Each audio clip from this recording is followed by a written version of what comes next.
Maindset discipline. 9 powerful ways to cultivate extreme self-discipline. Introduction. The line you refuse to cross. There's a line in your mind. You see it every day. You know exactly where it is. It's the place where you always stop, the invisible fence you've built inside yourself, carefully, over time, with excuses, with comfort, with hesitation. That line separates who you are from who you could be, and you know it. Somewhere in your gut, you feel the burn of it, the sting of waking up each morning and realizing you're still standing on the same side of that line, still circling around your potential like it's a museum exhibit, safe behind glass. But here's the truth. Discipline is the sledgehammer that breaks the glass. Not motivation, not inspiration, not some feel-good meme you saw on social media. Discipline. Cold, hard, consistent, ruthless when necessary, compassionate when needed, but always there, rain or shine, happy or sad, ready or not. Discipline doesn't ask how you feel. It just gets to work. People ask, how do I stay consistent? How do I get focused? How do I build habits? The better question is, are you willing to make a decision and not negotiate with it every morning? That's what this audiobook is about. Not theory, not fluff, not pseudo-scientific hacks or morning routines designed to give you a dopamine hit. This is about creating internal order, the kind that doesn't fold when life punches you in the teeth. This is about building a spine of steel beneath your daily choices. This is about mental warcraft. You don't need motivation. You need standards. You don't need to feel ready. You need to be real with yourself. You don't need another plan. You need execution, repetition, discipline. You're here because you know it's time. Time to stop lying to yourself. Time to cross the damn line. Because on the other side is the version of you that never needed permission. The version that wakes up and acts. No matter the weather, the mood, the outside noise. That version of you isn't fearless. They've just stopped worshipping fear. If you want change, get ready to pay in sweat. If you want clarity, stop entertaining chaos. If you want discipline, understand this. It is not built in comfort. It is forged in resistance. This audiobook isn't going to hold your hand. It's going to hand you the mirror. You're going to meet the part of yourself that's been hiding, waiting for you to get serious. And when you do, that's when everything changes. Because once you've crossed that line, you don't go back. This is the beginning of war, not against the world, but against the lesser version of yourself. The version that procrastinates, makes excuses, blames the circumstances. The version that chooses ease. No more. It's time to become dangerous in your discipline, ruthless in your standards, relentless in your pursuit, and clear, crystal clear, about who you are and where you're going. No apologies, no justifications, just action. Let's begin. Chapter 1. Burn the Plan B. Here's the first truth you need to swallow. As long as you have a Plan B, you will never give everything to Plan A. Read that again. Every time you give yourself a back door, a cushion to land on, a just in case, you weaken your resolve. You tell your brain, it's okay to fall short. We've got something to catch us. And your brain believes it. It listens. It softens. But discipline thrives in commitment. It sharpens when you close all doors but one. Burning the bridge behind you isn't reckless. It's clarity. It's a commitment signal to your soul. No more running. No more seeing how it goes. From here on out, it's forward or nothing. Think of the people you admire, the legends, the ones who seem to move with this unshakable presence. Do you think they succeeded because they were lucky? Because they were more talented? No, they succeeded because they decided to commit when no one else would. They bet everything on themselves and refused to turn around. They didn't dabble. They didn't try their best. They went to war for what they wanted. And most of them, they didn't have a safety net. That was the point. Burning Plan B forces your brain to operate differently.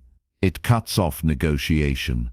It silences the voice that says, well, maybe we don't have to push today. Maybe we can chill out. Maybe we can take the easy path. You know that voice. You've obeyed it more times than you can count. It has stolen months, years, dreams, and the worst part, it disguises itself as reason. It wears the costume of balance. It whispers lies wrapped in self-care slogans. But behind it all is one cold fact. It wants you small, and your discipline is the only weapon that can shut it up. This isn't about hustle porn or burning out or working 18 hours a day until your body breaks. That's not discipline. That's desperation dressed in insecurity. Real discipline is different. It's precise. It's surgical. It's efficient. It's the voice in your head that says, we do what we said we would do, even when we don't feel like it. And that voice gets louder, only when the noise of your excuses fades. So here's your first mission. Make a decision so strong, there's no going back. Delete the backup plan. Quit the emotional bargaining. Close the tab. Burn the list of contingencies. Make the leap and seal the doors behind you. Will it be uncomfortable? Of course. Will people call you reckless? Probably. But those people are operating from fear, and fear is contagious. So is courage. The world doesn't need another lukewarm maybe. It needs people on fire with purpose. People who have scorched the bridges behind them and are sprinting toward what they want like their life depends on it. Because in a way it does. You can't half love your potential. You either commit to it, or you let it rot. Every day you hesitate, someone else is moving. Every minute you overthink, someone else is executing. Every hour you distract yourself, someone else is putting in the reps. Discipline doesn't wait for you to be ready. It demands you show up regardless. And when you do, consistently, silently, relentlessly, that's when you win. Not overnight, not with a miracle, but through the dull, sharp ache of repetition. Burn the plan B. You don't need it anymore. You've decided. And now we begin for real. Discipline doesn't arrive like a revelation. It shows up in quiet moments when no one is watching and no one is clapping. It's the decision you make when the dopamine is gone, when the initial hype has faded, and all that's left is you, your task, and your resistance. And that resistance is loud. It's going to sound like logic. You've worked hard today. You deserve to relax. It's going to sound like self-compassion. Don't be so hard on yourself. It's going to sound like wisdom. Maybe now just isn't the right time. But you know better. You know the difference between wisdom and fear pretending to be smart. Every time you listen to that voice, that familiar whisper urging you to shrink, you feed the wrong wolf. You reinforce the version of you that taps out when things get real. The version that turns potential into wasted years. But the good news is this: discipline is a choice, not a trait. It's not reserved for the elite. It's not only for the naturally motivated. It's available to anyone who decides, I'm tired of watching my own life from the sidelines. That's what happens when you burn the plan B. You shift your identity. You stop playing not to lose and start playing to win. Not recklessly, but with everything you've got. See, plan B isn't just an alternate path. It's a leash. It tugs at you when the pressure rises. It gives you an easy out when your commitment gets tested. But when there's no other way but through, you evolve. You stop asking, what if this doesn't work? And you start asking, what needs to happen to make it work? You go from consumer to creator, from daydreamer to producer. from potential to power. And power doesn't come from fantasy. It comes from showing up over and over and over again, past the boredom, past the fatigue, past the noise in your head that tells you you're not cut out for it. Want to know what separates the disciplined from the dabblers? Standards. The disciplined don't need a mood. They don't need music. They don't need their coffee to be just right. They do it because they said they would. Period. That's the standard. Not perfect, just non-negotiable. And once you decide to live like that, really live like that, you start moving different. Your energy changes. People notice, they can feel the shift, and some won't like it because you'll remind them of their excuses. But that's not your problem. Your job is not to fit in. Your job is to build something unshakable. So the next time resistance shows up, in the form of fatigue, distraction, procrastination, remind yourself, this is where most people stop. But you don't stop here. You go further. You go deeper. You put your head down and work, not because it's glamorous, but because it's yours. Your mission. Your life, your standard. So do it when it's boring. Do it when you're tired. Do it when no one's clapping. Do it when your old self begs you to quit.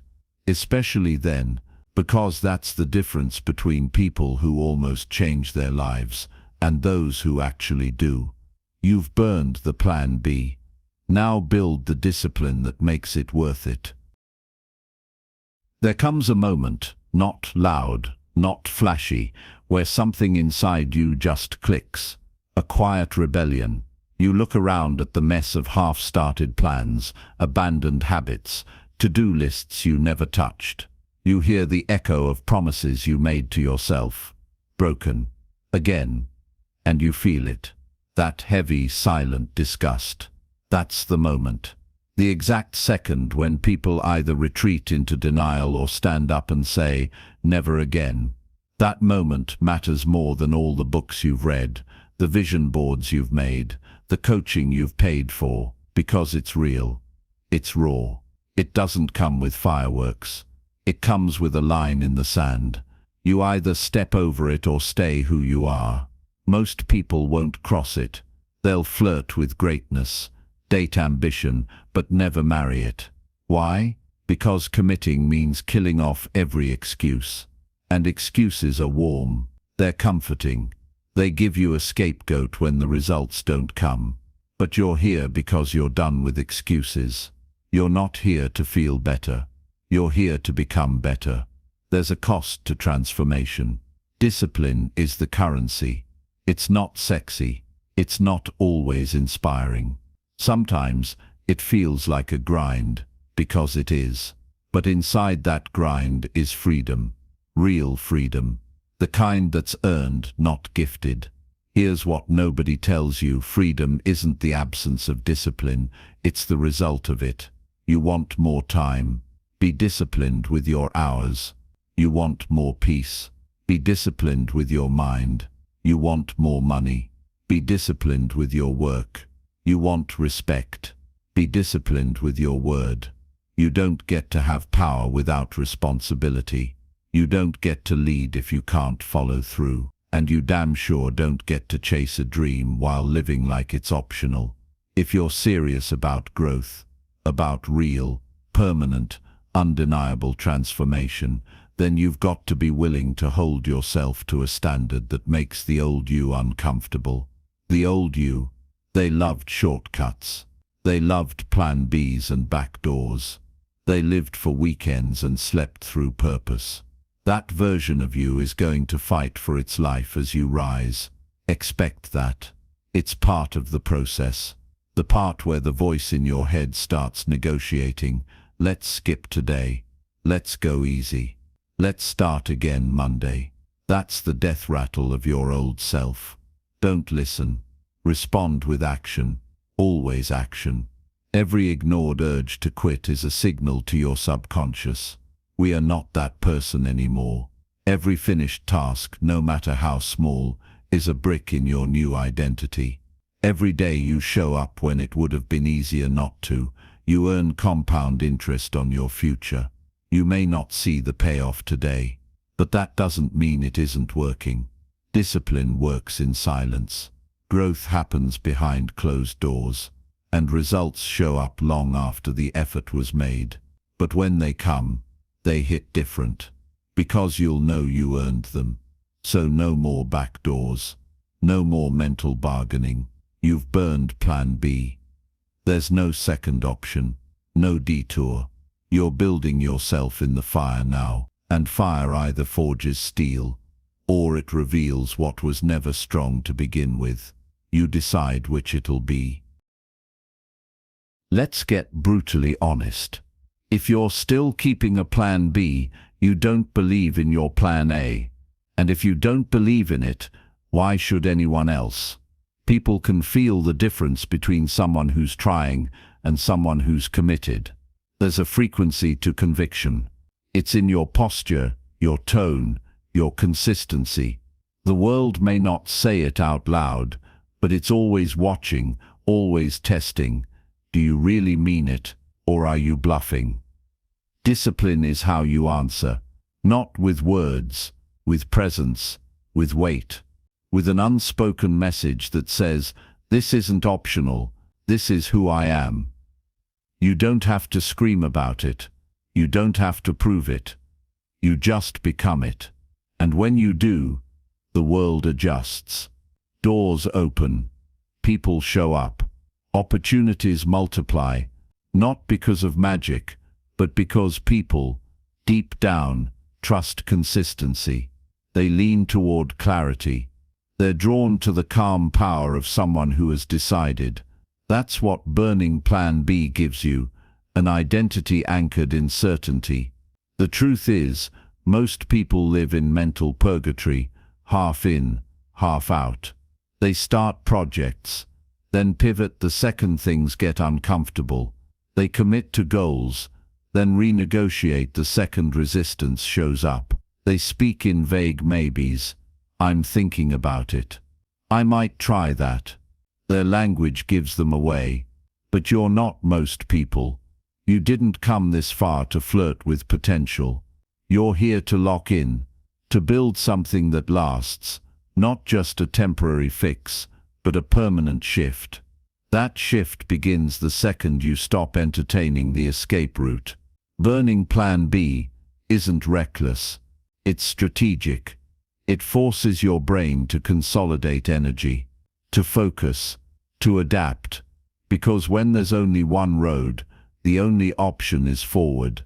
Suddenly, all the mental bandwidth that was once used for weighing options, managing doubt, and entertaining excuses, it's freed up.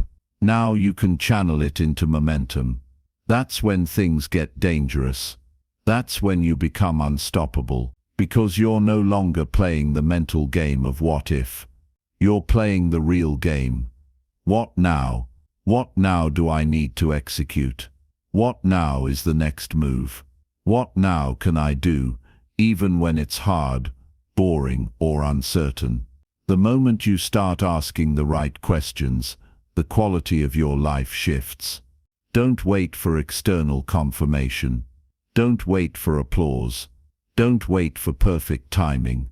That's the old you talking. The new you doesn't wait. The new you wakes up and moves with purpose. You work even when your motivation is zero. You follow through, even when no one's checking. You don't explain. You dull-spend. You deliver. And that delivery builds proof. Proof rewires your belief. Belief fuels your actions. Actions compound into identity. And identity is the real game. Because once you identify as someone who doesn't back down, who doesn't entertain second options, who gets it done no matter what, you don't need tricks or hacks. You just move. That's the energy we're building here. This isn't about hype. This is about self-respect. This is about personal sovereignty. This is about mastering the only thing you can truly control, yourself. Plan B is gone, burned, dead. All that's left is the road ahead, and you finally becoming who you were meant to be. You will never rise while you're still giving yourself options to fail. Let that sink in. That part of you, the one that creates clever backup plans, builds soft landings, and always leaves a crack in the door, just in case, that part is not your ally. It's your leash. It's dressed up like wisdom, but it's fear wearing a mask. Fear of responsibility. Fear of failure. Fear of truly becoming the version of yourself that doesn't hide anymore. Because here's the thing, when there's no plan B, there's no one left to blame. You can't point to circumstances. You can't lean on fallback excuses. You can't pretend the stakes weren't real. It's you. It's always been you. That's where true power lives. In the harsh clarity of self-responsibility. In the unshakable center that forms when you stop asking the world to give you direction and start issuing your own. Most people avoid this truth their entire lives. They bury themselves in distractions. They chase the next shiny strategy, the next guru, the next trend. Anything to avoid facing the raw fact that the only thing standing between where they are and where they want to be is their discipline. And discipline starts with elimination. Eliminating distraction. Eliminating negotiation. Eliminating plan B. That's the foundation. It's not the sexy part, but it's the real part. Because once you eliminate escape, something strange happens. You begin to hear your real voice, the one buried under the noise. It doesn't yell. It doesn't panic. It speaks with calm urgency. This is the way. Don't stop. That voice has been waiting for you to get serious, waiting for you to stop flirting with potential and start fighting for your evolution. Now it's your move. No more maybe someday. No more vague intentions. No more half-hearted commitments. From here on out, everything changes. You show up for your life like it's your only shot, because it is. You train your mind to respect the commitments you make to yourself. You kill the version of you that keeps settling. You bury the plan B mentality once and for all, and in its place, a machine, a force, a presence so dialed in that nothing external can sway it. You will become a person people look at and say, how do they do it? How do they keep showing up like that? And you'll smile. Not because it's easy, but because you know the secret. You burned the bridge. You made the decision. You closed the door. You committed like your life depended on it. And now you're free. Not free from struggle. Not free from hard days. But free from the noise. Free from the weakness. Free from the inner war that comes with indecision. This is what discipline looks like. No plan B. No turning back. No mercy for the old you. Only forward. Only fire. Chapter 2. Consistency is your edge. Consistency isn't glamorous. It's not loud. It doesn't draw a crowd. That's why most people underestimate it until they get run over by someone who's mastered it. You see, we're raised in a world obsessed with speed, quick wins, viral moments, instant success. But what you eventually learn, usually the hard way, is that nothing meaningful sticks without consistency. Because discipline without consistency is like a lion without teeth, all roar, no bite. Consistency is your edge in a world addicted to novelty. Anyone can be disciplined once. Anyone can crush it for a week, a month, even a year, but very few can show up on the days when the reward is invisible, the praise is absent, and the progress feels microscopic. That's the separation point. That's where the edge lives. Most people quit, not because they're incapable, but because they can't handle the silence, the long, dry stretches between action and outcome. The disciplined ones, they keep moving through the silence like it's part of the soundtrack, because it is. Here's the hard truth. It's not about how good you are when you're on fire, it's about how you perform when the flame dies down. Consistency is doing the thing long after the novelty has worn off. It's sticking to your word when your mood has changed. It's committing to the process when the results still haven't shown up. It's not sexy, but it's the soil where everything grows. If discipline is the seed, consistency is the water. You don't need to reinvent yourself every Monday. You don't need to wait for inspiration to strike. You don't need to keep chasing the next shiny strategy. You need to pick your path and show up to it relentlessly, even when you're tired. Especially when you're tired. Because tired is the test. Tired is where character lives. It's where most people make excuses. It's where momentum dies for the average person and multiplies for the disciplined one. And here's the irony. The more consistent you are, the less effort it eventually takes. What once felt impossible becomes automatic. What once required force becomes flow. But you don't get to that point without first passing through resistance. It's a rite of passage, and most people don't make it through. They sabotage their progress because they're addicted to stimulation. They think boredom is a sign they're doing something wrong. No, boredom is a sign you're doing it right. Consistency will bore your ego before it builds your empire. Let it, because your ego is the part of you that craves attention, applause, immediate gratification. The disciplined version of you doesn't flinch when none of that shows up. They just keep showing up. Every rep compounds, every page written, every cold call made, every workout completed, every difficult conversation initiated. It all stacks up, quietly, relentlessly, until one day your results arrive not as a breakthrough, but as a confirmation, a reflection of who you've become. The consistent ones don't hope. They prove. They don't pray for luck. They practice to win. That's your edge now. You don't have to be the smartest, the fastest, or the loudest, just the one who never stopped showing up. Let's be clear. Consistency isn't a skill. It's a decision. It's not something you're born with. It's not built from motivation or genetics. It's built from resolve, grit, a no matter what mentality that kicks in when conditions aren't perfect, because they rarely are. You think the top 1% of performers feel like doing the hard thing every day. No, they feel resistance just like you do. The only difference is they don't negotiate with it. They don't ask how they feel. They don't hold meetings with their emotions. They get up, they lock in, and they execute. Not because they're robots, but because they've trained their mind to obey their goals, not their moods. That's the inner shift you need to make. The world won't reward your intentions.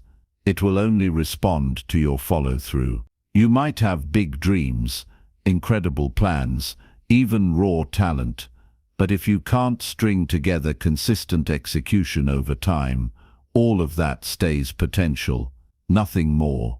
Because here's the truth, nobody sees your almosts. Nobody claps for the work you planned to do. Nobody rewards the promises you made, but didn't keep. The world responds to what you deliver, and delivery is the child of consistency. You want more impact, more income, more respect. Show up, daily. Not with fanfare, not with drama, just results. But don't misunderstand this. Consistency doesn't mean monotony. It means you've chosen a path, and now you're committed to evolving through it. It means you understand the difference between quitting and adjusting. Consistency isn't about doing the same thing forever. It's about staying true to the mission while being flexible with the method.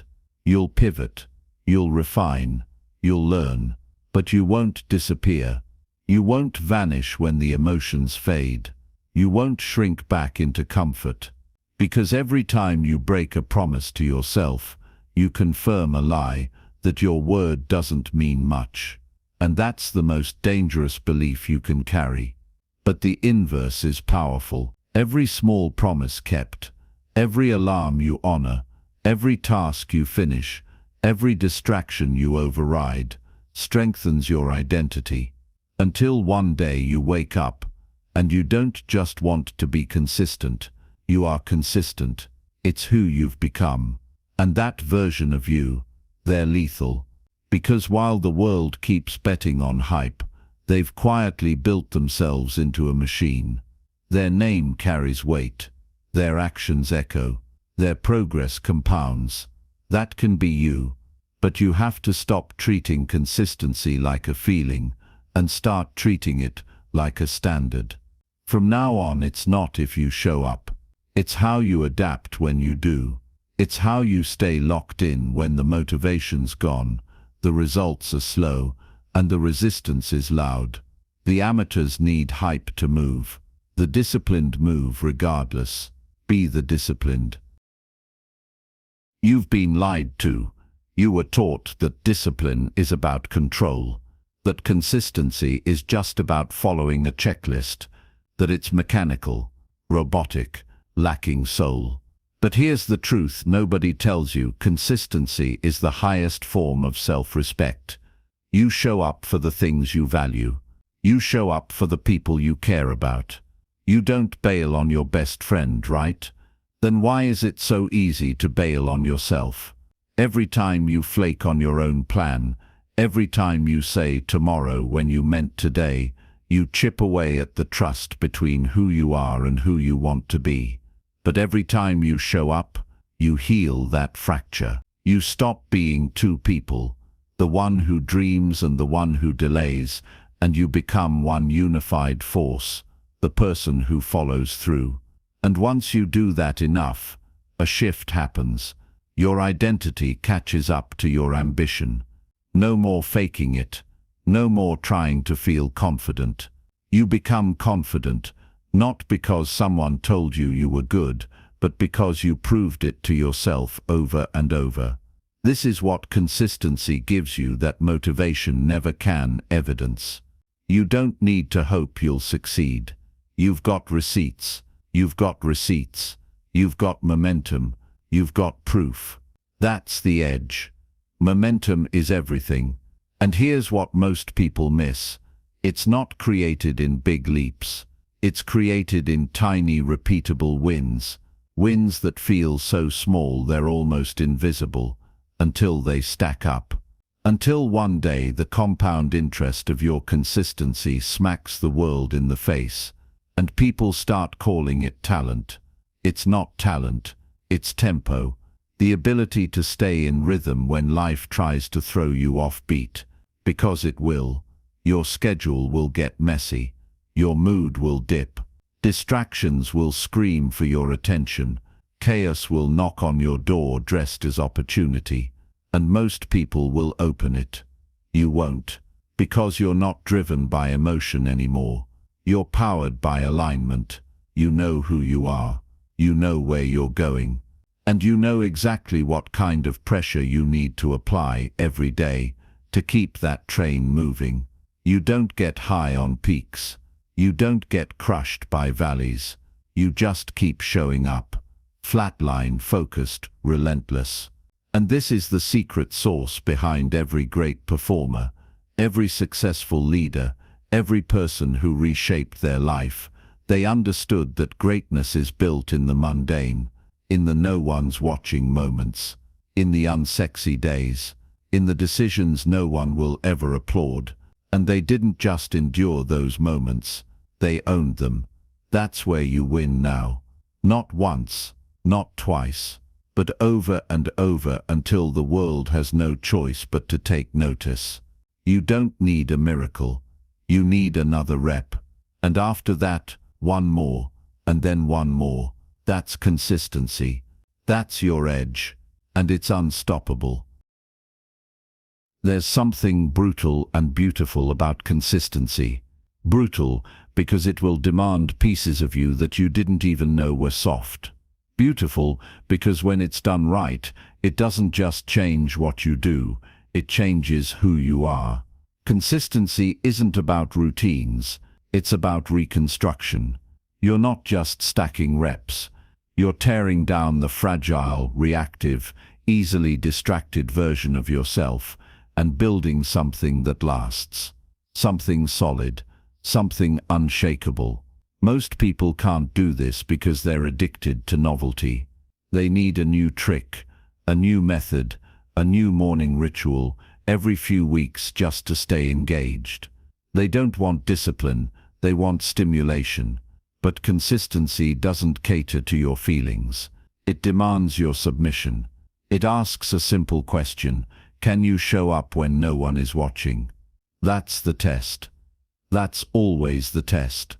Because everyone wants the reward, everyone wants the breakthrough, but few want the boredom, the grind, the lonely labor of the day-in, day-out march that forges real momentum.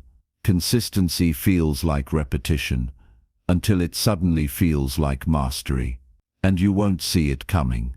One day you'll wake up, and the thing that used to drain you, you'll crush it before breakfast. The habit that once took willpower to maintain, it'll run on autopilot. The standards you once had to fight for, they'll be embedded in your DNA. That's the part nobody tells you. The compounding power of consistency isn't just in results, it's in identity realignment. You begin to see yourself differently. You start trusting your own word. You stop chasing short-term highs, because the long game has become your new drug. You don't just show up anymore, you expect yourself to. And that expectation is power, because people rise or fall to the level of their standards. When your standard becomes, I show up every day no matter what, the game changes. Suddenly, other people's inconsistency doesn't shake you.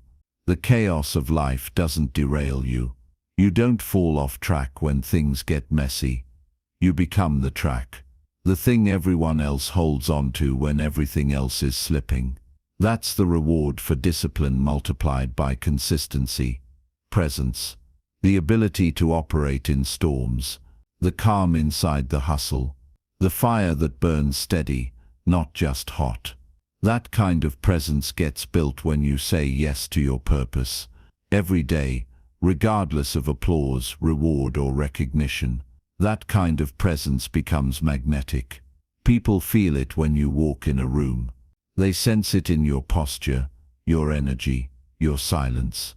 You don't need to announce yourself because your discipline has already spoken. Consistency is the quiet force that builds giants in the shadows. You want to lead. Start showing up like a leader before anyone claps for you. You want success. Start living like someone who has it, not in money, but in mindset. Because the truth is, most people don't fail because they're inconsistent. They fail because they never gave consistency a long enough runway to take off. But you're not most people. You've got fire, you've got clarity, you've got direction. Now you've got one job. Stay in motion. Chapter 3. Radical responsibility. Everything in your life is your fault. Let that settle for a moment, not in a shame-filled, guilt-ridden way, not as punishment, but as power. Because until you accept full ownership of your choices, your habits, your reactions, your outcomes, you're living in someone else's game, someone else's rules, someone else's timeline. Radical responsibility means the excuses die here. No more blaming your parents. No more pointing fingers at your boss, your past, your genetics, your environment, your ex, or your bad luck. That game is over, because the second you blame, you hand your power away. You give up the one thing that can actually shift your life, your ability to choose different. And yes, life will throw you chaos you didn't cause, but how you respond, that's yours. Always. Discipline begins with owning that truth. You don't get to control the weather, but you damn sure control whether you show up and work in the storm. You don't get to decide what pain hits you, but you decide what story you tell yourself about that pain and what you build with it. Responsibility isn't sexy. It doesn't trend. It doesn't earn sympathy, but it earns freedom. Because when you accept full control over your reaction, your effort, your habits, you stop waiting for the world to fix itself. You stop waiting for conditions to be right. You stop negotiating with reality. You move. You take action. You adjust. You take the hit, learn, and keep pushing. Not because you enjoy the struggle, but because you're done living like life happens to you. You happen to life now. Radical responsibility isn't about perfection. It's about ownership. You own your wins. You own your losses. You own the mess. You own the greatness. That kind of self-accountability is rare. And when you live it, you become untouchable. Because you're not held hostage by circumstances. You're not defined by your past. You're not swayed by opinion. You're rooted in the one thing that can never be taken from you, your choice. And here's where the magic begins. When you start owning everything, your results, your patterns, your triggers, your reactions, something shifts inside you. That victim voice, the one that wants to moan and point fingers, it dies. Slowly, quietly. And what replaces it is fire. The fire of knowing that no matter what happens, you're not going to break. You'll adjust. You'll adapt. You'll outwork, outlast, and outdiscipline your past version, because your progress doesn't depend on external peace. It depends on internal power. That power starts with 3 words. It's on me. Here's what radical responsibility looks like in the wild. You miss a deadline? It's on you. You're not getting results? It's on you. You're overwhelmed, distracted, behind on everything. Still on you. Not the algorithm. Not your upbringing. Not the energy of the day. It's on you. And no, that's not cruelty. That's clarity. Because once you own it, you can fix it. Until then, you're powerless. Most people spend years dancing around that truth. They build entire identities around avoiding responsibility. They get addicted to victimhood. It's safer there. It's easier. You get to tell the story without doing the work. But safety is a lie. Because while you're hiding from responsibility, your power is wasting away. Your time is leaking. Your potential is starving. Responsibility is uncomfortable at first, but then it becomes your edge. Because once you fully own your role in every outcome, even the ugly ones, you unlock the freedom to do something about it. You stop waiting. You stop blaming. You start building. Every delay, you created it. Every bad decision, you made it. Every weakness, you allowed it. And that means you can replace it. Let this sink in. The moment you shift from, why is this happening to me, to what can I do about this, you've already won. Because now you're the mover. You're the creator. You're in the driver's seat. And discipline thrives in that seat. Because discipline doesn't wait for the world to bend in its favor. It bends itself to match the mission. Want to change your health? Stop waiting for the perfect routine. Own your habits. Want to grow your income? Stop waiting for someone to discover you. Own your skills. Want to repair your relationships? Stop waiting for apologies. Own your part. This isn't about being hard on yourself. It's about being honest. The world doesn't reward sensitivity. It rewards standards. The world doesn't listen to intentions. It responds to action. You can talk about accountability, or you can live it. Radical responsibility is about becoming the kind of person who looks in the mirror and says, "This is mine, all of it." And that's a good thing, because now, finally, you're in control. Let's kill the illusion once and for all. Awareness is not enough. It's not power, it's potential. And potential unclaimed is just wasted energy. You can read every book, listen to every podcast, sit in every seminar, but until your awareness turns into action, you're just a spectator with good intentions. Responsibility demands execution. Not someday, not later, not when things settle down. Now, because life doesn't wait for you to feel ready. It tests your commitment with chaos, stress, fatigue and failure. And when you move anyway, when you act in the face of all that, that's where the shift happens. That's where ownership becomes identity. Taking responsibility isn't about shouldering guilt. It's about claiming your power. It's about stepping into the role of the architect, not the bystander, not the victim, not the critic in the cheap seats. It's about becoming the builder. So you stop saying, "Why does this always happen to me?" and start asking, "What pattern am I repeating that allows this?" You stop saying, "I just need a break," and start asking, "What structure do I need to create so I don't burn out again?" You stop saying, "That's just how I am," and start asking, "What part of this story am I keeping alive because it's comfortable?" This is what real growth looks like. Not pretty, not perfect, but raw, intentional, relentless.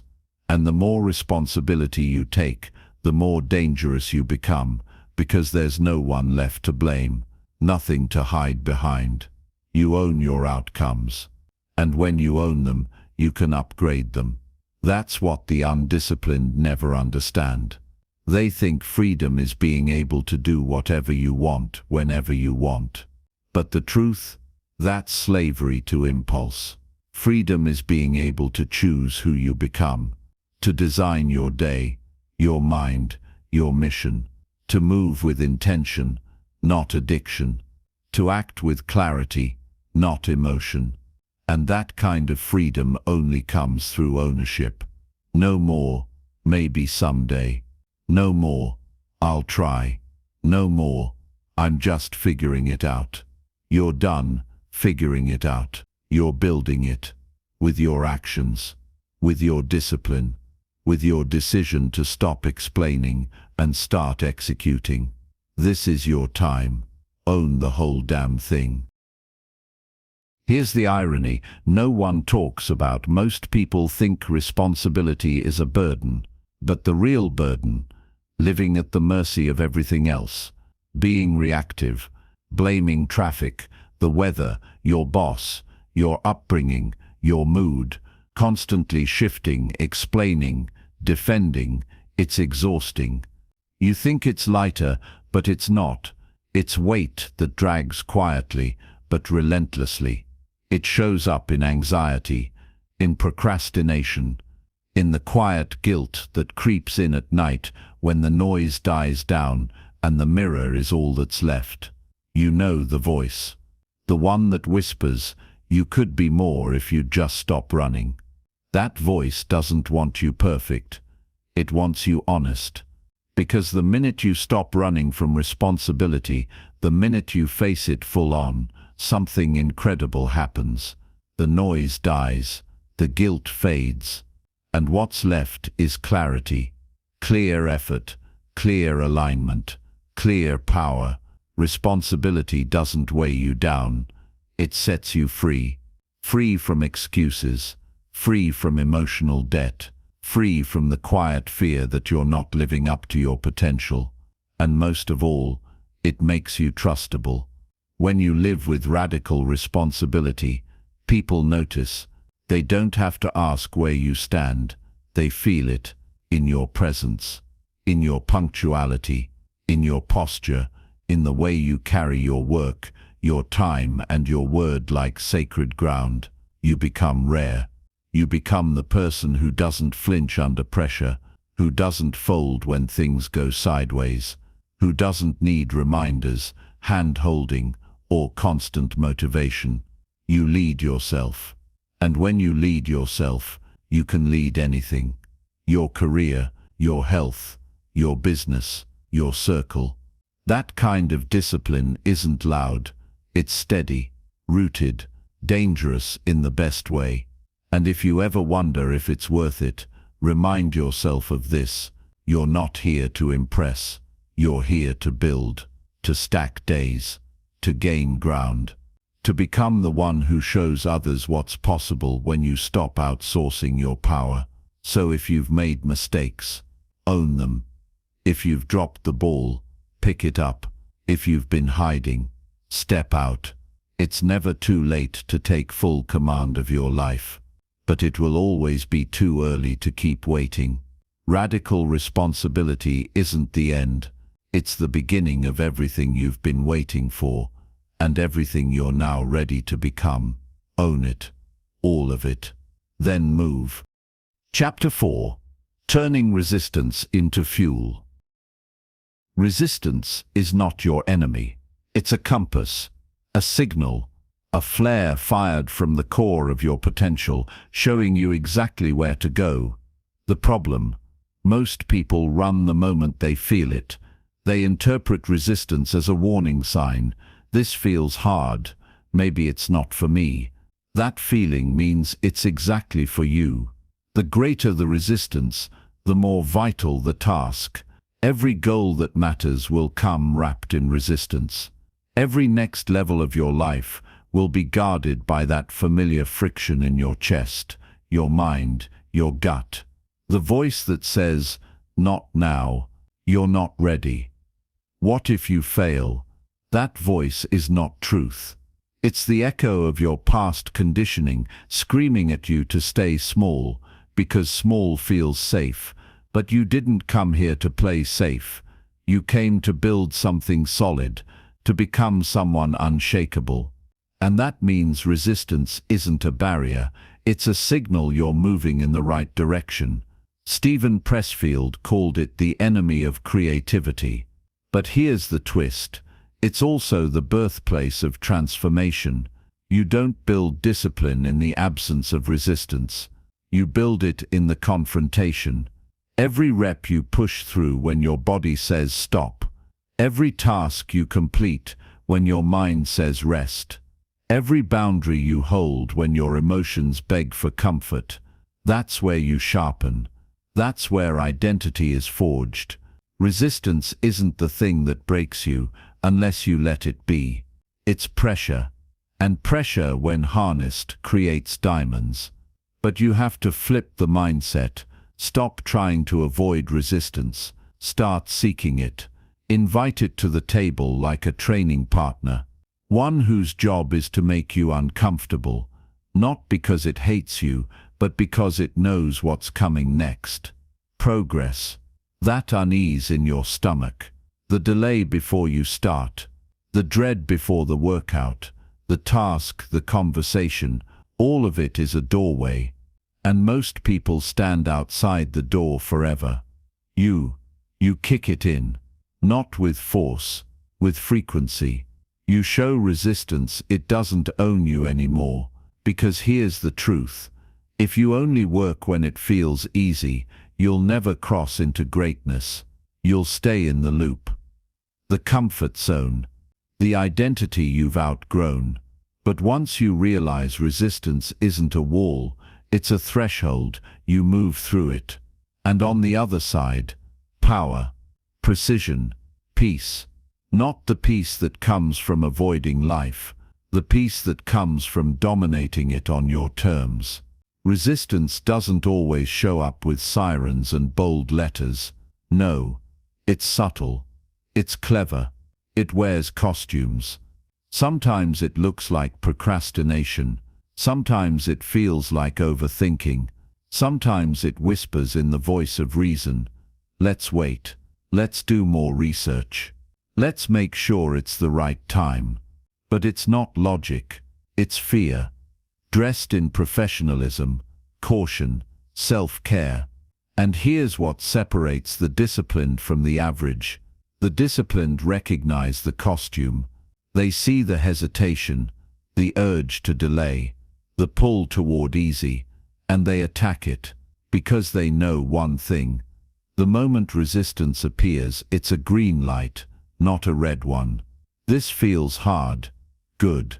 Lean in. I don't want to do this right now. Perfect. That's the rep. They move toward the pain. They practice discomfort. They do the thing specifically because it's uncomfortable. And that creates separation. Not after years. Instantly. Because most people don't want this smoke. They're addicted to ease. Conditioned for safety. Trained by algorithms, ads and dopamine to avoid friction at all costs. But you know better. You know that every ounce of greatness lives behind friction. Every meaningful transformation you've ever gone through, physical, mental, emotional, came with pain, stretch, tension. And that tension, that's the forge. That's where new habits are born, where new identities are sculpted, where discipline stops being a goal and becomes a reflex. But it only works if you stay in the heat. And most people can't. They flinch. They run. They negotiate their way out with words like balance, ease, alignment, when what they really mean is avoidance. Balance is a myth if it costs you growth. Ease is a trap if it dulls your edge. Alignment is useless if it's an excuse for stagnation. Here's the better way. Use resistance as your North Star. Wherever it shows up, go. Whatever feels uncomfortable, do. Whatever scares you, within reason, with clarity, lean toward it. Because the goal isn't to avoid resistance, it's to become stronger than it. You don't conquer resistance once. You make it part of the plan. Every day you override it. You make a statement, you don't run me, I run you. And over time, resistance becomes respect. It bows. It weakens. Not because it disappeared, but because you got stronger. You rewired the system, and now you're dangerous. The disciplined don't fight resistance. They frame it. They stop asking, why is this so hard? And start asking, what is this trying to sharpen in me? That question flips everything. Suddenly resistance isn't a block. It's a doorway, not a threat, but a training ground. You want stronger focus. Resistance is going to show up in the form of distractions. You want to be more resilient. Resistance will disguise itself as failure. You want clarity. Get ready for confusion to knock first. That's the price of entry. But the moment you stop resenting the price, you start collecting dividends, because resistance is always the front gate of something valuable. The problem is, most people stop at the gate and try to go around. They try to manifest results without tension. They try to shortcut the climb. They want the identity without earning it through consistent confrontation. But you don't become disciplined by avoiding battles. You become disciplined by walking directly into them, clear-headed, unshaken. You take the resistance personally, not as an insult, but as a call to refine. Because resistance always has a lesson. It always holds a mirror. It shows you where you're soft, where you're still choosing comfort over calling, where you're still trying to bargain with your lower self. And when you face that mirror daily, the flinch fades. At first it'll sting. You'll see where you hesitate, where you lie to yourself, where you still drift. But after enough reps, enough days of choosing to move, when every part of you screams for stillness, you stop asking for the resistance to leave. You start thanking it for showing up, because now you see it for what it is. Feedback. A signal that you're playing at the edge, where growth happens, where mediocrity dies. And you're not here for average. You're not here to get by. You're not here to work just hard enough to stay afloat. You're here to build dominance, to become unshakable, and to do that you need the resistance. Like a sword needs fire, like a sculptor needs stone. So stop waiting for resistance to disappear. Use it. Sharpen with it. Meet it daily, with discipline in your chest and zero apology in your tone, because every time you do, you multiply your edge. You widen the gap between you and everyone else, still trying to skip the hard parts. And that gap, that's where the real ones rise. Here's what they won't tell you. The highest performers in the world don't just deal with resistance. They schedule it. They engineer it into their process. Not because they enjoy pain, but because they understand its role. They're not chasing ease. They're chasing elevation. And elevation doesn't come from working around the hard stuff. It comes from walking straight into it with a game plan. That's what separates the top 1%. They don't wait to feel like doing the work. They make resistance routine. Morning workouts they don't skip. Deep work blocks where distractions die. Hard conversations they lean into, not avoid. They train themselves to see resistance as a checkpoint. If I feel it, that's my cue.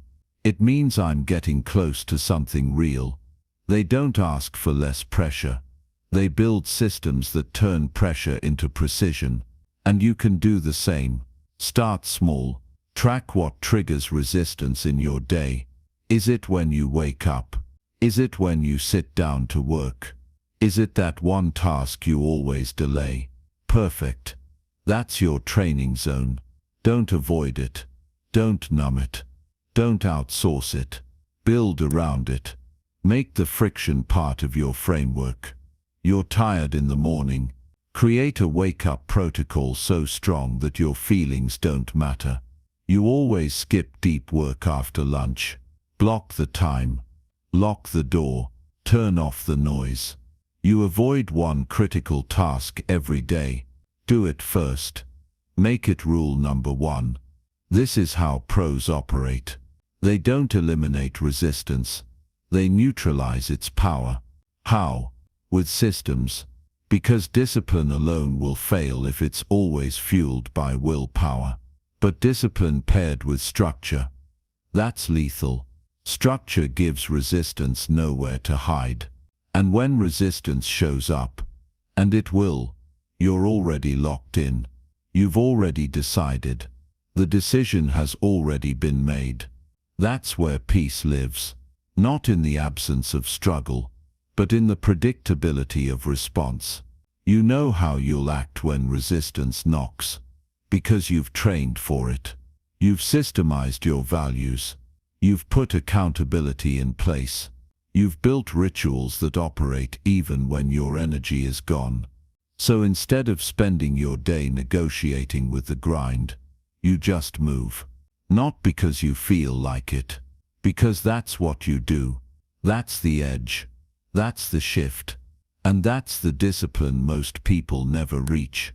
Because they're still hoping resistance will vanish. It won't. But you don't need it to. You've already turned it into fuel. By now you understand.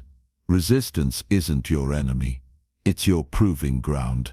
It's not the force holding you back. It's the force offering you the chance to rise. And once you shift that belief, you stop being surprised when resistance shows up. You start expecting it, preparing for it, using it. Because here's the truth. You don't grow in ease. You grow in effort. And resistance is where that effort lives. It's the moment the weights get heavy. The silence before the hard decision. The hesitation before the honest conversation. The discomfort before the first rep. Most people back down right there. You won't, because you're building a mind that treats resistance like a checkpoint. A sign you're on the right path, not the wrong one. And what happens when you start chasing resistance instead of avoiding it? You unlock momentum. You don't get momentum by thinking. You don't get it by planning.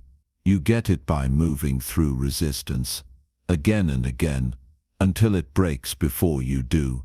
And suddenly the reps you once dreaded become automatic. The tasks that used to paralyze you become part of your rhythm. The habits that felt impossible become non-negotiable. That's transformation, not dramatic, not loud, just consistent mastery of resistance, one day at a time. Now look at where resistance still owns you. What task do you avoid? What conversation do you keep dodging? What truth are you still afraid to face? That's the spot. That's your growth edge. That's the part of your life that's been waiting for you to stop hiding and start confronting. Don't flinch. Don't delay. Don't overthink. Move toward it. Because every time you do, your identity shifts from someone who hesitates to someone who executes. That shift is permanent if you make it consistent. And once it becomes who you are, resistance won't even feel like resistance anymore. It'll just feel like the signal that it's time to get to work. And when the world sees that, when they see you move calmly through chaos, push forward through friction, act while they're still analyzing, they'll call you focused, they'll call you disciplined, they'll call you different, and they'll be right, because you turned resistance into fuel, and now, you're unstoppable, you're unstoppable, you're unstoppable. Chapter 5. The Power of Silence and Stillness. In a world addicted to noise, silence is rebellion, not just silence in your environment, silence in your mind, silence in your reactions, silence in your decisions. That kind of stillness, that's where elite discipline begins. Most people fear silence because it reveals too much. Without noise, they're forced to face their truth, their hesitation, their contradictions. So they drown it with podcasts they don't listen to, with social scrolls that numb, with endless input, pretending it's research when it's just escape. But you're not most people. You don't fear the silence. You use it. You enter it like a fighter steps into the ring, focused, alert, dangerous, because silence is where the work begins. It's where clarity is born. It's where the mission speaks without shouting. Most people look for more information. You need more integration, because you already know what needs to be done. You've known. The resistance, the noise, the chaos, that's just static. And silence cuts through static, like a blade. The disciplined know this. A still mind is a sharp weapon. It's not lazy, it's loaded. Stillness isn't weakness, it's preparation. It's how you observe. It's how you recalibrate. It's how you separate what's urgent from what's important. Without stillness, you stay reactive. You confuse movement with progress. You become a machine running on anxiety and call it ambition.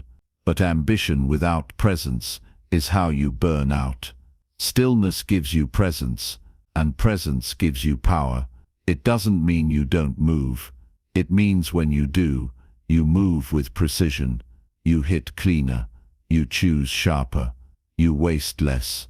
You protect your energy like it's the most valuable currency on earth, because it is. That's the difference between performers who peak and performers who last. The ones who last are still. They're not the loudest in the room. They're not posting every step. They're not seeking validation in every action. They're locked in, quiet, focused, deadly, and when they speak, it cuts. When they move, it lands. When they choose, it's final. That kind of clarity isn't found in chaos. It's found in the space between distractions, the silence most people are too afraid to enter. But you're stepping in. This is where your next level begins. Not in noise, but in the still, silent space where only truth remains. Silence is where the clutter dies. Mental clutter, emotional noise, the endless static of what if, what now, what will they think. It all fades when you train yourself to sit with stillness and listen, not to the world, to yourself. The disciplined don't run from silence, they return to it, daily, ruthlessly, intentionally, because that silence, it's not empty, it's full of information, instinct, truth, and it's where you start telling the truth you've been avoiding. The truth about what you're tolerating, the truth about where you're lying to yourself, the truth about the gap between who you are and who you keep pretending to be. It's in the silence that your excuses lose their power. Why? Because they echo too loud without the distractions to drown them out. You'll hear the procrastination dressed up as perfectionism. You'll hear the hesitation masquerading as strategy. You'll hear the comfort trying to convince you it's clarity. And that's when you choose, ignore it or confront it. Confront it, and you change. Ignore it, and you stay looped in chaos. Stillness is a confrontation. It's not peace unless you've earned it. Until then, it's war with your own noise. But the more you practice it, the sharper you become. Your focus deepens, your attention span strengthens, your tolerance for nonsense shrinks. You stop chasing everything. You start choosing one thing. That's the root of self-discipline, selection, not doing more, doing less, better, not acting faster, acting smarter, not being everywhere, being fully where you are. Silence teaches you that, and in a world that profits from your distraction, choosing silence is an act of rebellion. It says, I don't need to consume, I need to create.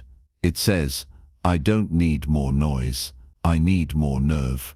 It says, I don't follow chaos, I lead myself. Stillness is how you separate from the herd, because while everyone else is chasing the next shiny input, you're building output, work that matters, choices that stick. A life designed by discipline, not dictated by noise.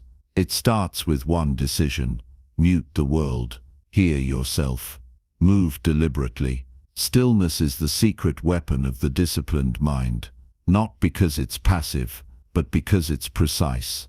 In a reactive world, the ability to pause, even for 3 seconds, before responding, is a superpower. Most people jump. You'll wait. Most people flinch. You'll aim. Stillness doesn't slow you down. It positions you to strike with intent. You don't need to rush when you're certain. You don't need to shout when your presence is loud enough. You don't need to prove anything when your actions echo louder than your words ever could. This is the paradox most don't understand. The more still you are internally, the more unstoppable you become externally. Because in stillness, you see clearly. The distractions don't hook you. The triggers don't move you. The chaos doesn't own you. You become unshakable, but it has to be trained. Stillness doesn't show up because you read about it. It shows up when you choose it, over and over, in moments where reaction would be easier. It's when someone disrespects you, and instead of biting back, you breathe. It's when fear creeps in, and instead of spiraling, you anchor. It's when urgency bangs on your door, and instead of rushing, you refocus. That's not weakness, that's leadership. Stillness is how you conserve energy, and conserving energy isn't about doing less, it's about wasting less. You stop chasing every notification. You stop responding to every opinion. You stop defending every move. Because the still mind isn't insecure. It's aware. It's efficient. It's deadly in its silence. This is what most people miss.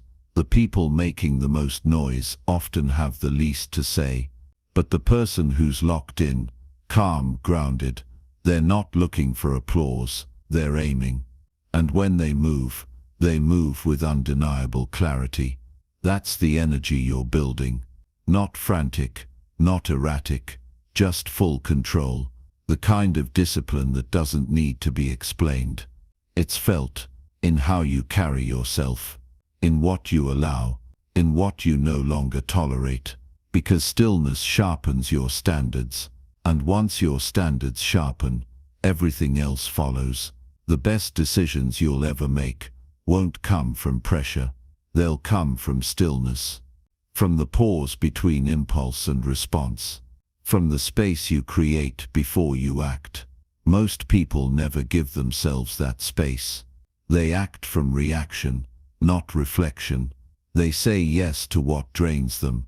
They chase what doesn't serve them. They commit to what they didn't even choose. They just got swept up in the momentum of noise. But not you.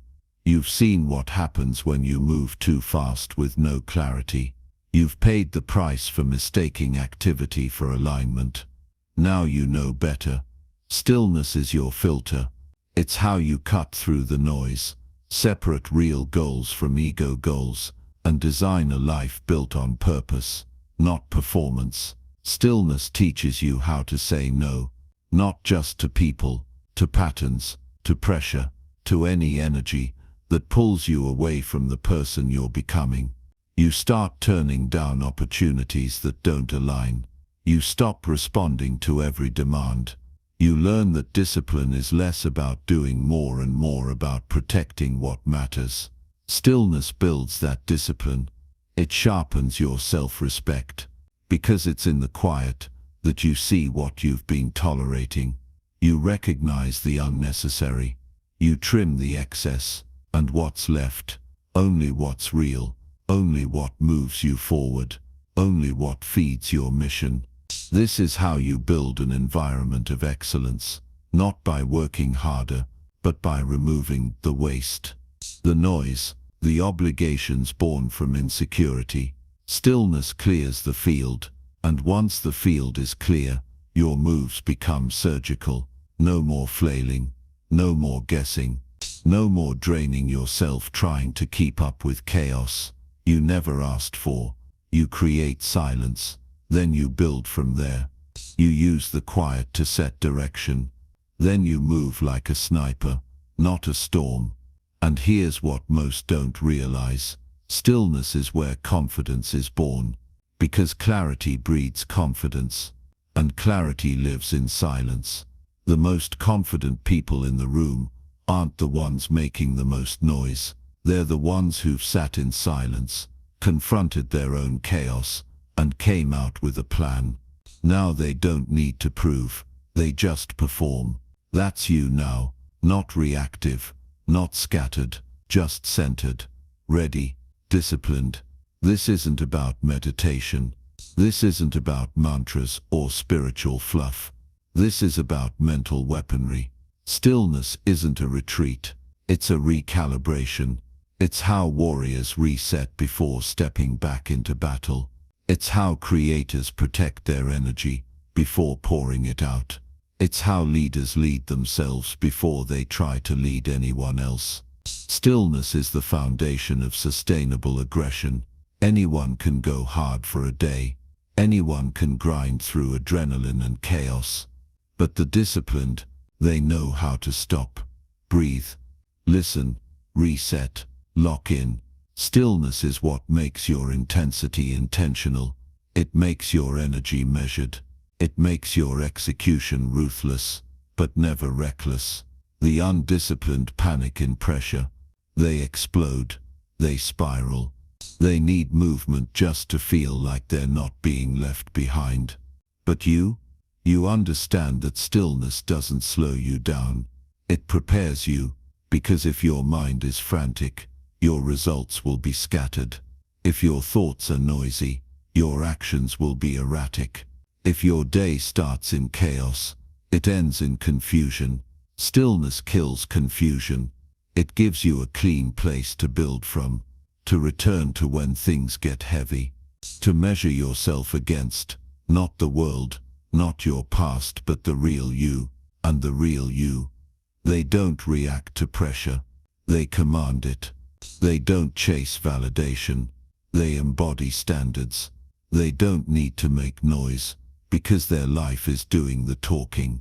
Silence sharpens that. Stillness reinforces it.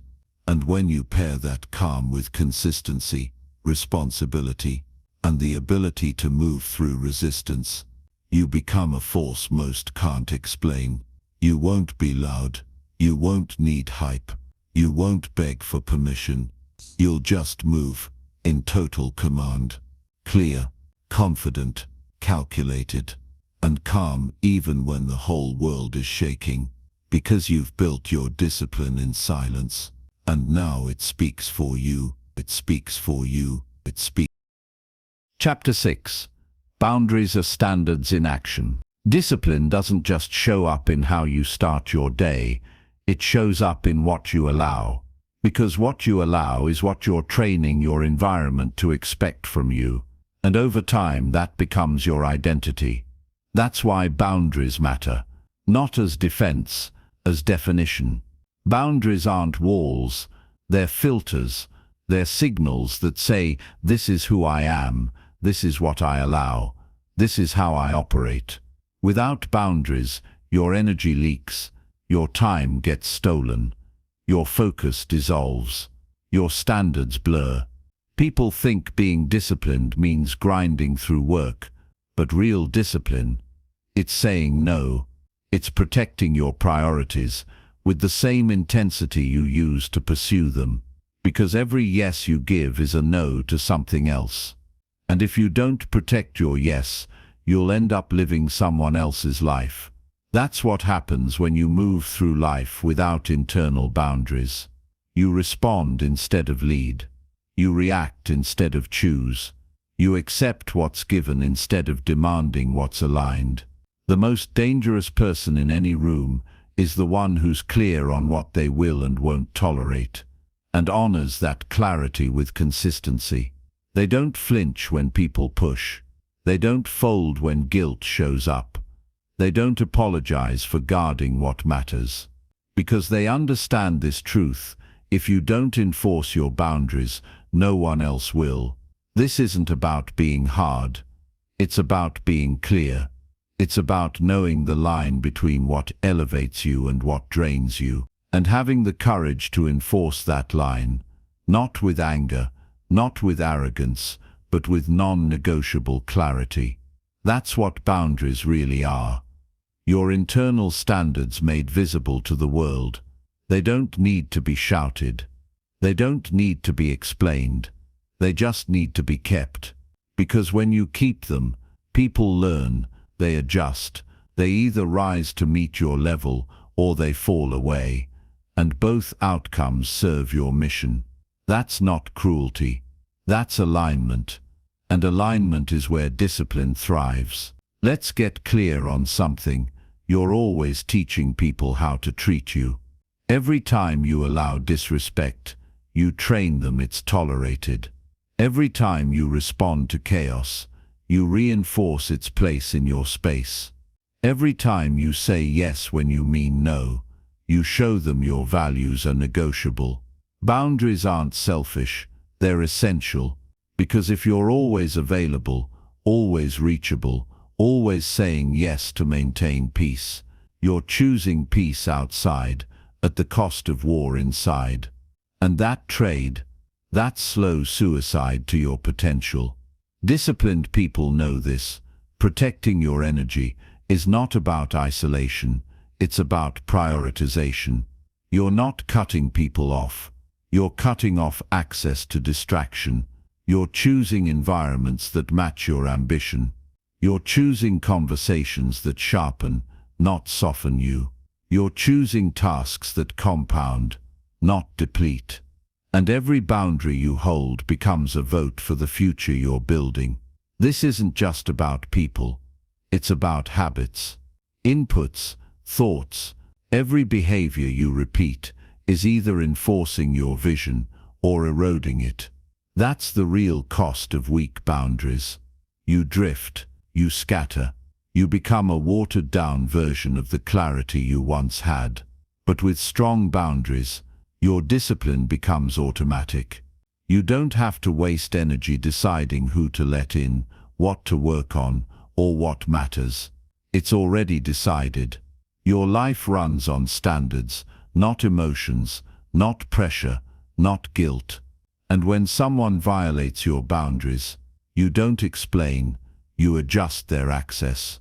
Not out of ego, out of principle. Because once you realize how valuable your time, focus and peace truly are, protecting them stops feeling harsh. It feels like integrity. Boundaries aren't about pushing people away. They're about holding space for what you've committed to. Your work, your health, your focus, your self-respect. The world isn't going to hand you that space. You have to take it. And the moment you do, everything around you and within you will shift. Most people think boundaries are limits. They're not. They're amplifiers. They don't restrict your power. They focus it. They don't fence you in. They clear out the noise so you can move with force. Because when you have clear boundaries, you eliminate decision fatigue. You stop wasting time debating what's a yes or no. You stop draining energy on conversations that should have ended months ago. You stop explaining yourself to people who've already shown they don't respect your standards. That's the shift. Your life becomes structured around what matters, and what doesn't enter. You guard your mornings. You defend your time. You say no with zero guilt, because your yes now carries weight. Every time you enforce a boundary, you reinforce who you are. You build identity, not from goals but from behavior. And the behavior is this: I choose what gets access to me. That's the energy the undisciplined can't hold. They say yes because they're afraid to offend. They people please because they're starving for approval. They avoid conflict because they've never learned to stand still in discomfort. But you're different now. You're not playing to be liked. You're playing to be clear, to be focused, to be fully aligned with your mission. That alignment requires pruning. People, habits, obligations that used to matter, but don't anymore. And letting go doesn't make you cold. It makes you exact. Discipline requires exactness. It requires clean boundaries that say, this is my deep work block. Don't disturb me. This is my recovery time. I'm not available for last-minute drama. This is my standard. Meet me here, or don't meet me at all. And you don't apologize for it. Because boundaries aren't requests. They're rules of engagement. The moment you start treating them that way, the game changes. People will either meet you at your level, or they'll remove themselves. Either way you win, because what's left is focus, space, peace, progress. And every boundary you hold builds the one thing most people can't fake: self-respect. You can't be elite and accessible to everyone. That's the uncomfortable truth most won't accept. They want growth and approval, focus and constant interaction, discipline and open-door availability. But every yes has a price, and at a certain level, that price is your potential. That's where boundaries step in, not to make you cold, but to make you precise. Because clarity doesn't happen in chaos. It happens in structure, in rhythm, in environments you engineer, not environments that hijack you. You don't owe the world unlimited access. You owe your mission, your full presence. And that means fewer open tabs, fewer reactive texts, fewer unnecessary check-ins that keep you busy but unfocused. Let's talk strategy. What does a real boundary look like in practice? Blocking your calendar for focus and honoring that block like a non-negotiable meeting. Creating systems that guard your time so you don't have to explain your no. Having pre-decided rules. I don't check my phone before 10 a.m. I don't take meetings on creative days. I say no to anything not aligned with my top 3 priorities. These aren't just habits. They're filters that keep you out of chaos and inside your purpose. Because if your life is constantly interrupted, it's not because you're too busy. It's because you haven't trained the world how to respect your space. And yes, this takes repetition. Boundaries don't hold themselves. You have to hold the line, again and again and again, until people stop testing it, until the world knows this is who you are now. And if someone can't handle your boundary, that's data, not your problem. That's proof they were never there to build with you, only to use you. Let them go. The ones who belong will adapt. They'll respect your time. They'll mirror your standards. They'll rise with you, not drain you. That's what boundaries attract. Alignment. And in alignment, discipline multiplies. You get more done with less stress. You recover faster. You feel lighter. Not because your life is easier, but because your life is yours. And that kind of ownership, it starts with a single repeated act. This is what I allow. Boundaries aren't about control. They're about clarity. And clarity is what gives your discipline teeth. Anyone can talk about focus. Anyone can post about ambition.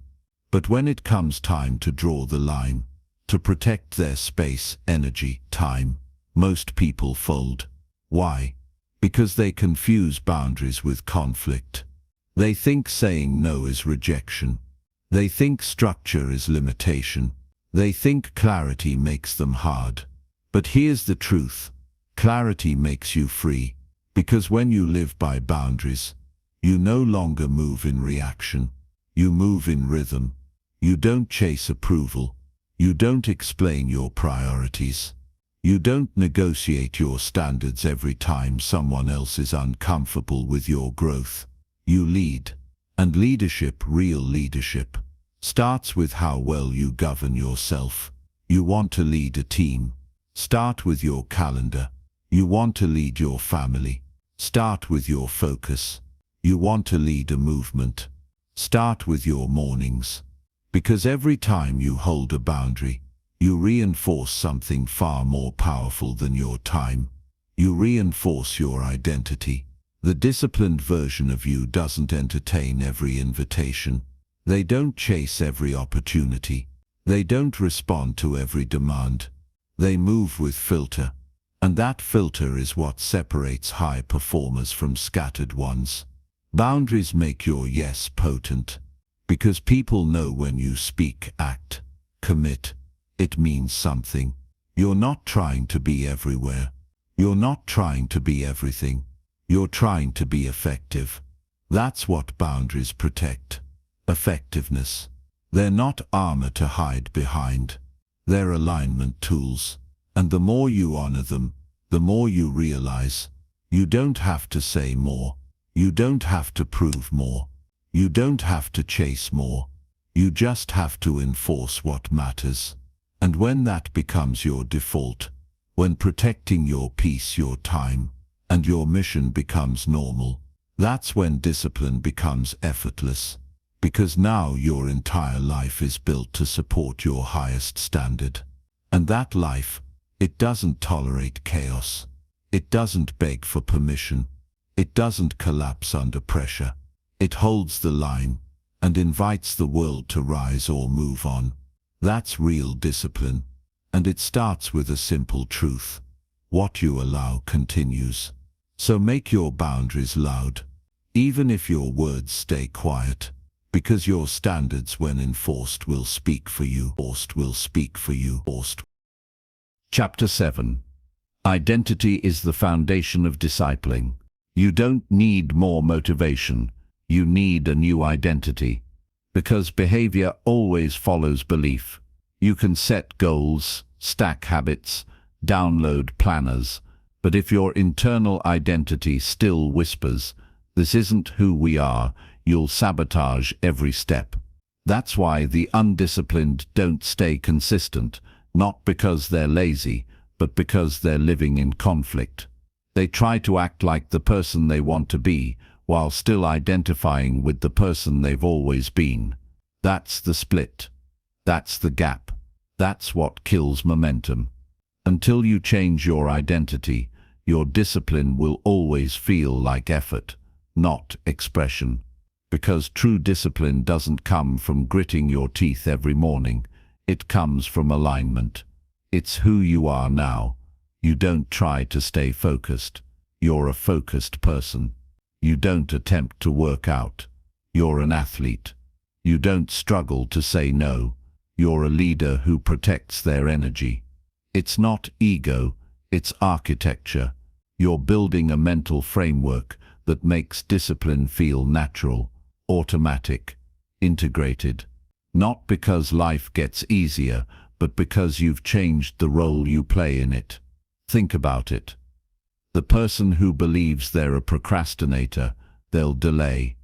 The person who believes they always quit, they'll tap out early.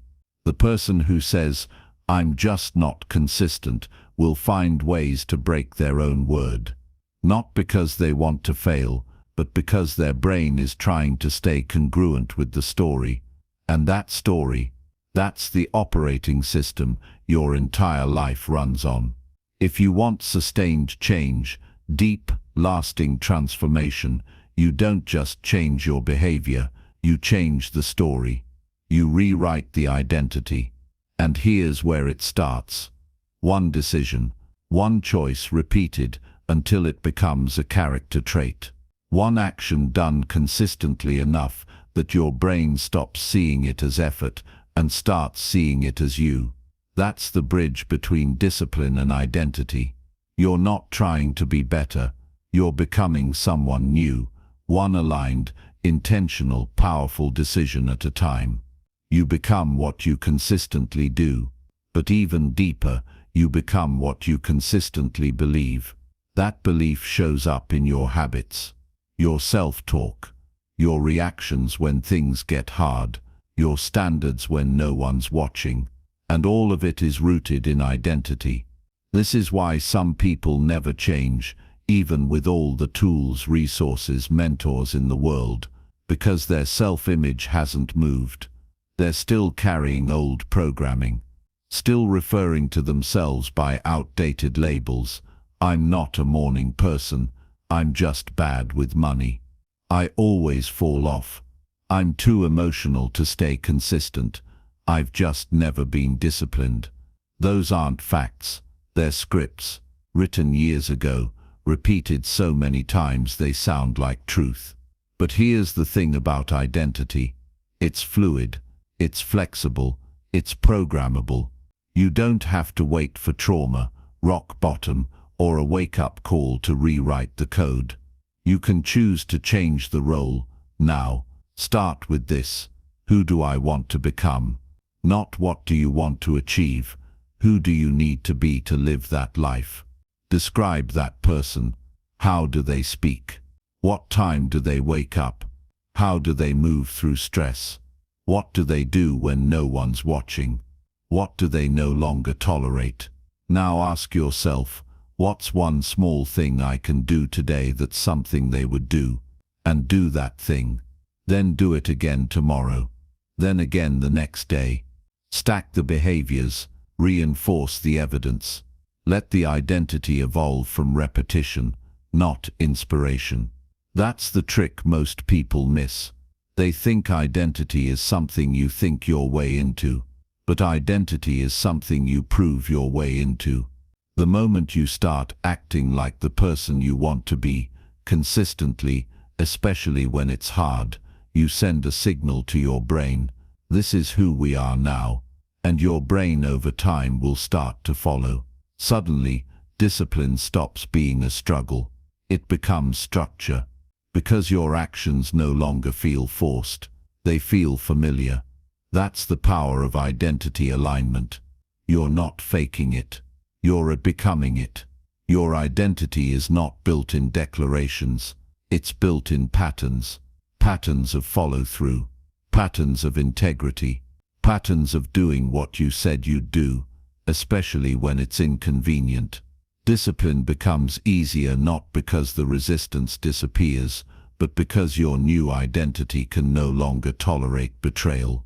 Betrayal of your goals, your word, your standards. You become allergic to the old habits that used to feel normal, not because you hate yourself, but because they no longer match the identity you've committed to. And that's what real discipline is: alignment in motion. You don't have to psych yourself up to do the hard thing. You just remind yourself, this is what someone like me does. And that one line, it rewires everything. Someone like me doesn't hit snooze. Someone like me doesn't ghost on responsibility. Someone like me doesn't negotiate with mediocrity. Someone like me leads, not when it's convenient, but because it's required. This is the edge most people will never reach, because they're trying to perform discipline without identity. They think discipline is effort. You've learned its expression of the internal truth that's been crafted, not overnight, but through repetition, sacrifice, and refusal to settle. Because once you start seeing yourself as someone who is disciplined, something subtle happens. Your standards rise automatically. You stop tolerating people and patterns that don't serve your momentum. You reinforce your identity with action instead of argument. And when the outer world tests you, and it will, your response isn't random. It's rooted. You don't backslide into the old version of you, because that version no longer feels like home. You've upgraded your mental address. And this upgrade isn't cosmetic. It's structural. It reprograms your instincts. You default to ownership instead of excuses. You pivot to purpose instead of panic. You lean into resistance instead of retreating. Because identity isn't just about who you are. It's about what you now refuse to be. That refusal becomes your firewall. The line you will not cross. The standards you will not break. The mission you will not abandon, no matter the noise, pressure, or temptation to go back. You've seen too much. You've built too much. You've become too much. And there's no version of the past worth trading for what you've built in this new identity. You can't act inconsistent with your identity for long. Eventually your mind will pull you back into alignment. Whether that alignment lifts you or locks you down depends on who you believe you are. This is why willpower alone is never enough, because willpower runs out. But identity repeats. It auto-corrects. You can miss a rep, a task, a target, and instead of spiraling you recover. Because deep down you know, this isn't like me. That phrase right there, it's a compass. It tells you when you're in integrity and when you're out. And that internal correction, that's how the elite operate. They don't need external accountability. They don't need reminders or rewards. They operate from identity-level discipline. It's not something they remember to do. It's who they are. It's embedded in their day, their tone, their presence. And that's what you're building. But it takes vigilance, because the old identity will try to resurface, especially under stress. The moment you're overwhelmed, it'll whisper. The moment you're tired, it'll knock. The moment things get uncertain, it'll beg to come home. But you're not that version anymore. You've outgrown their excuses. You've evolved beyond their patterns. And you've made too many promises to yourself to slip back into their rhythm. So when that old identity calls, you don't answer. You get up. You move. You act in alignment with your future self, not your former one. That's the discipline upgrade. You stop choosing based on what feels good now, and start choosing based on who you've decided to become. And every time you do, the new identity locks in deeper. You make it harder to go back. You increase the gravitational pull forward. You replace doubt with evidence. You stack days, and those days compound into something unshakable. That's when the internal shift becomes visible. People start asking what changed. They think it's your habits. They think it's your goals. But you know the truth. It's your identity. You've rewritten the script. And now, everything, your time, your discipline, your boundaries falls into place. Because your life always mirrors your self-image. And when that image is clear, powerful, disciplined, so is everything else. You don't rise to the level of your ambition. You rise or fall to the level of your identity. That's the truth most high performers eventually face. Not early, but once the motivation fades. Once the systems falter. Once real life gets messy. Because when everything feels off, when the calendar's blown up, when fatigue hits like a freight train, you're not reaching for a strategy. You're reaching for a sense of self. Who am I when this gets hard? That's the question discipline answers. And if your answer is rooted in identity, you'll keep moving. You'll still rise at 5. You'll still hit the reps. You'll still execute the plan, not because it's easy, but because you no longer recognize the version of you who doesn't. That's the final evolution of discipline. When it's no longer something you do, it's something you are. There's no switch to flip. No cheerleader needed. No mood check. Just action. Aligned. Anchored. Automatic. But let's be clear, you didn't stumble into this. You built it. One micro decision at a time. One internal rewrite at a time. One conscious rejection of the old you, and full ownership of the new. And now, you walk different. Think sharper. Move cleaner. Decide faster. Because you've stopped trying to chase discipline. You've started embodying it. You've decided, I'm the kind of person who finishes. I'm the kind of person who leads. I'm the kind of person who holds the line when others fold. I'm the kind of person who keeps their own word, no matter what. I'm the kind of person who doesn't need permission to evolve. That identity becomes your infrastructure. It holds under pressure.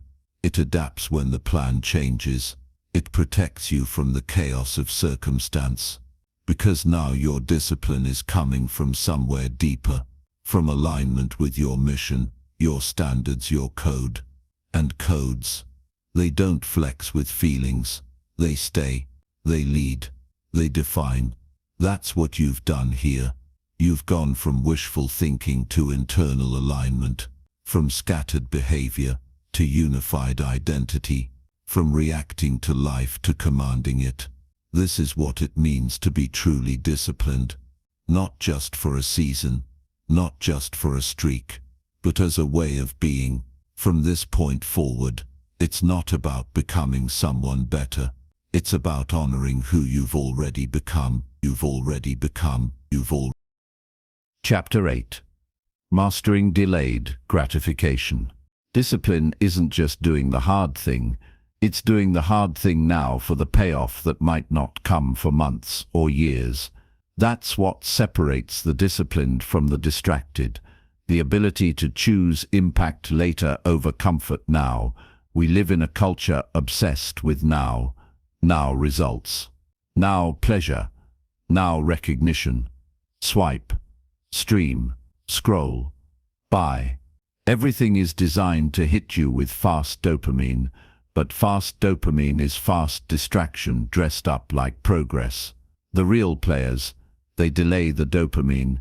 They trade now for later like it's a skill set, because it is. Delayed gratification is the adult version of ambition.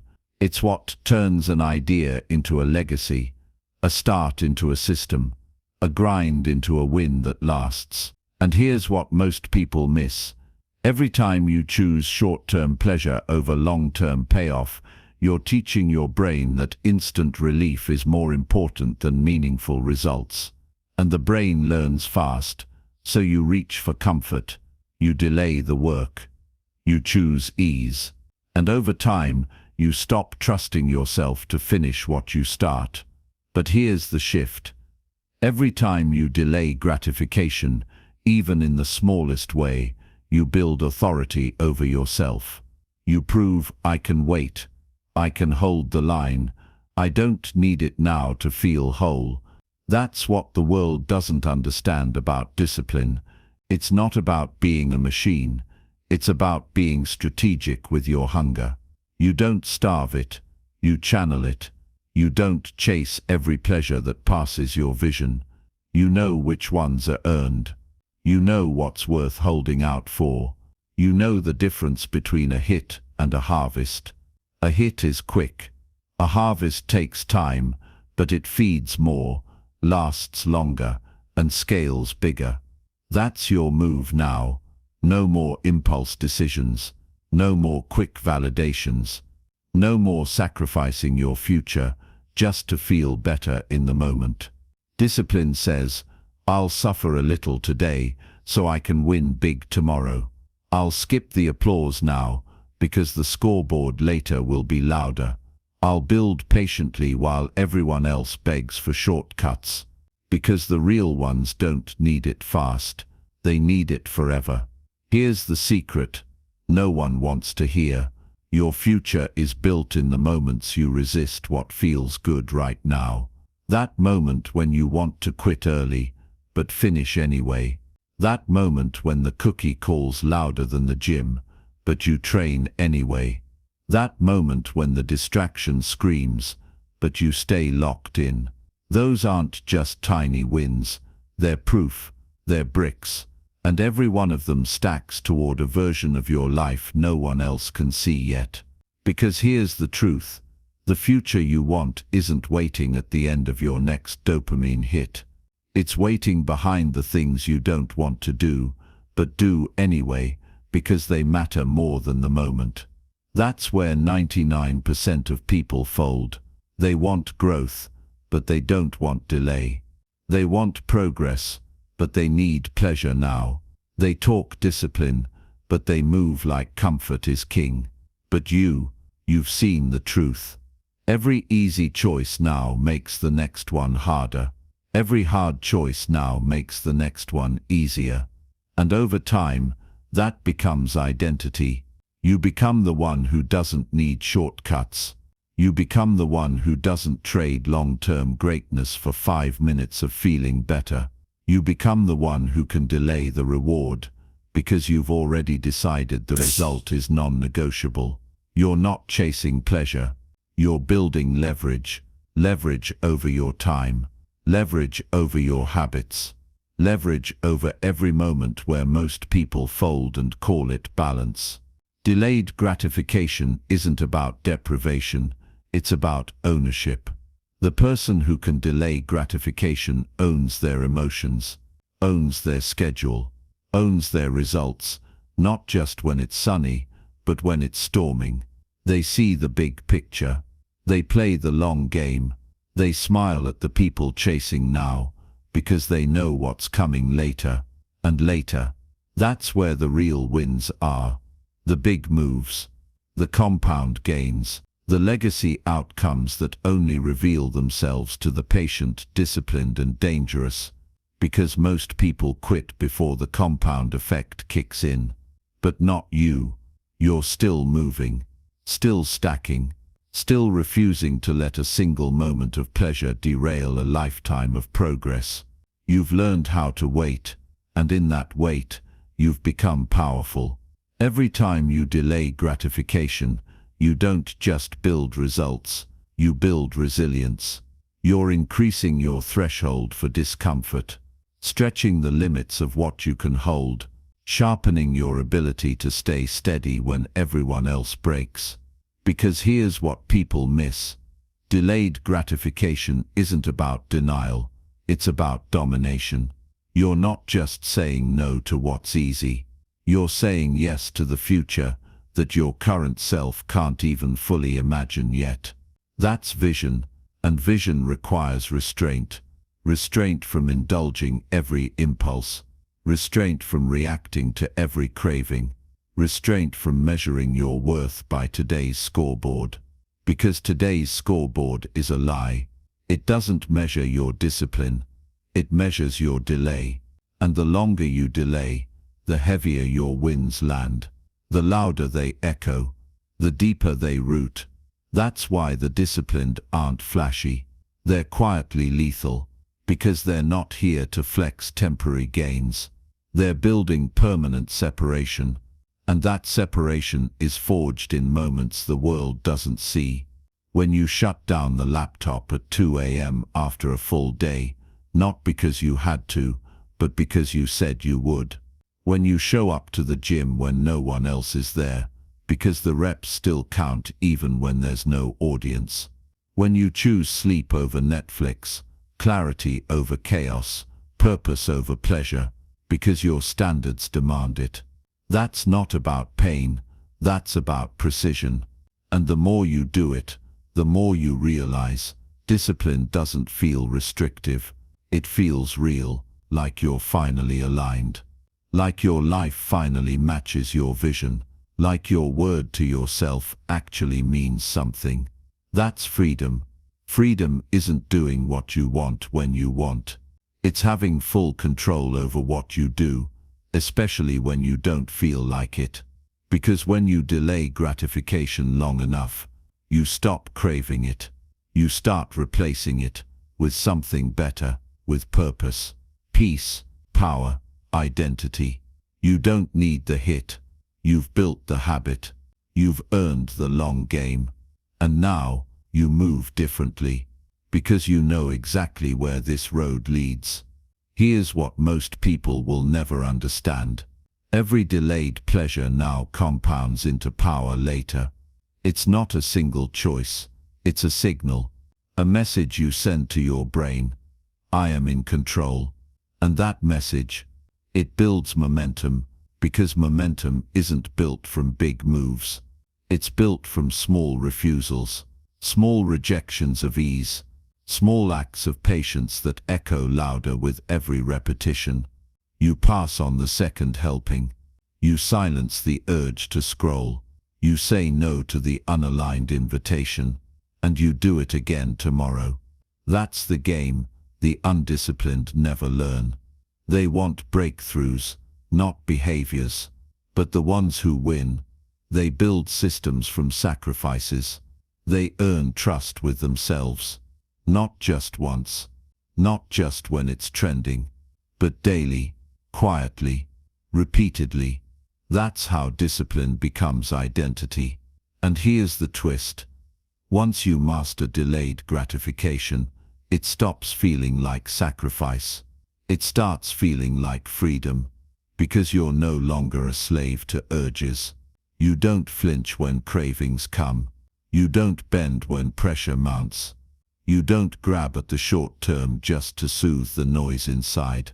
You've replaced that noise with direction, and direction drowns distraction. Now the game isn't about getting through the day. It's about building a life that compounds. Think long, think generational, because delayed gratification doesn't just serve the next quarter. It sets up the next decade. The money you save today creates freedom. Your future self will bless you for. The workout you show up for today adds strength your 60-year-old self will still be carrying. The silence you sit in today becomes the clarity that shapes your biggest decisions tomorrow. This is more than mindset. It's math, and the math doesn't lie. Small decisions, repeated with intention, compound into lives no one else gets to live. Delayed gratification is how you buy that life. And every time you choose it, you're making an investment in energy, clarity, health, wealth, peace. It doesn't feel good in the moment, but neither does quitting. And one of those roads leads somewhere you can be proud of. You know which one you're walking now. This isn't just about waiting. It's about wiring. Because every time you delay gratification, you're not just postponing a pleasure. You're installing a new pattern. A pattern that says, I choose vision over impulse. I act for who I'm becoming, not what I'm feeling. I make decisions that build long-term strength, not short-term comfort. And when that becomes your wiring, everything changes. You stop chasing. You start attracting. You stop reacting. You start executing. You stop needing results now, because you've already committed to who you'll be regardless of when the reward shows up. That's not mindset. That's mastery.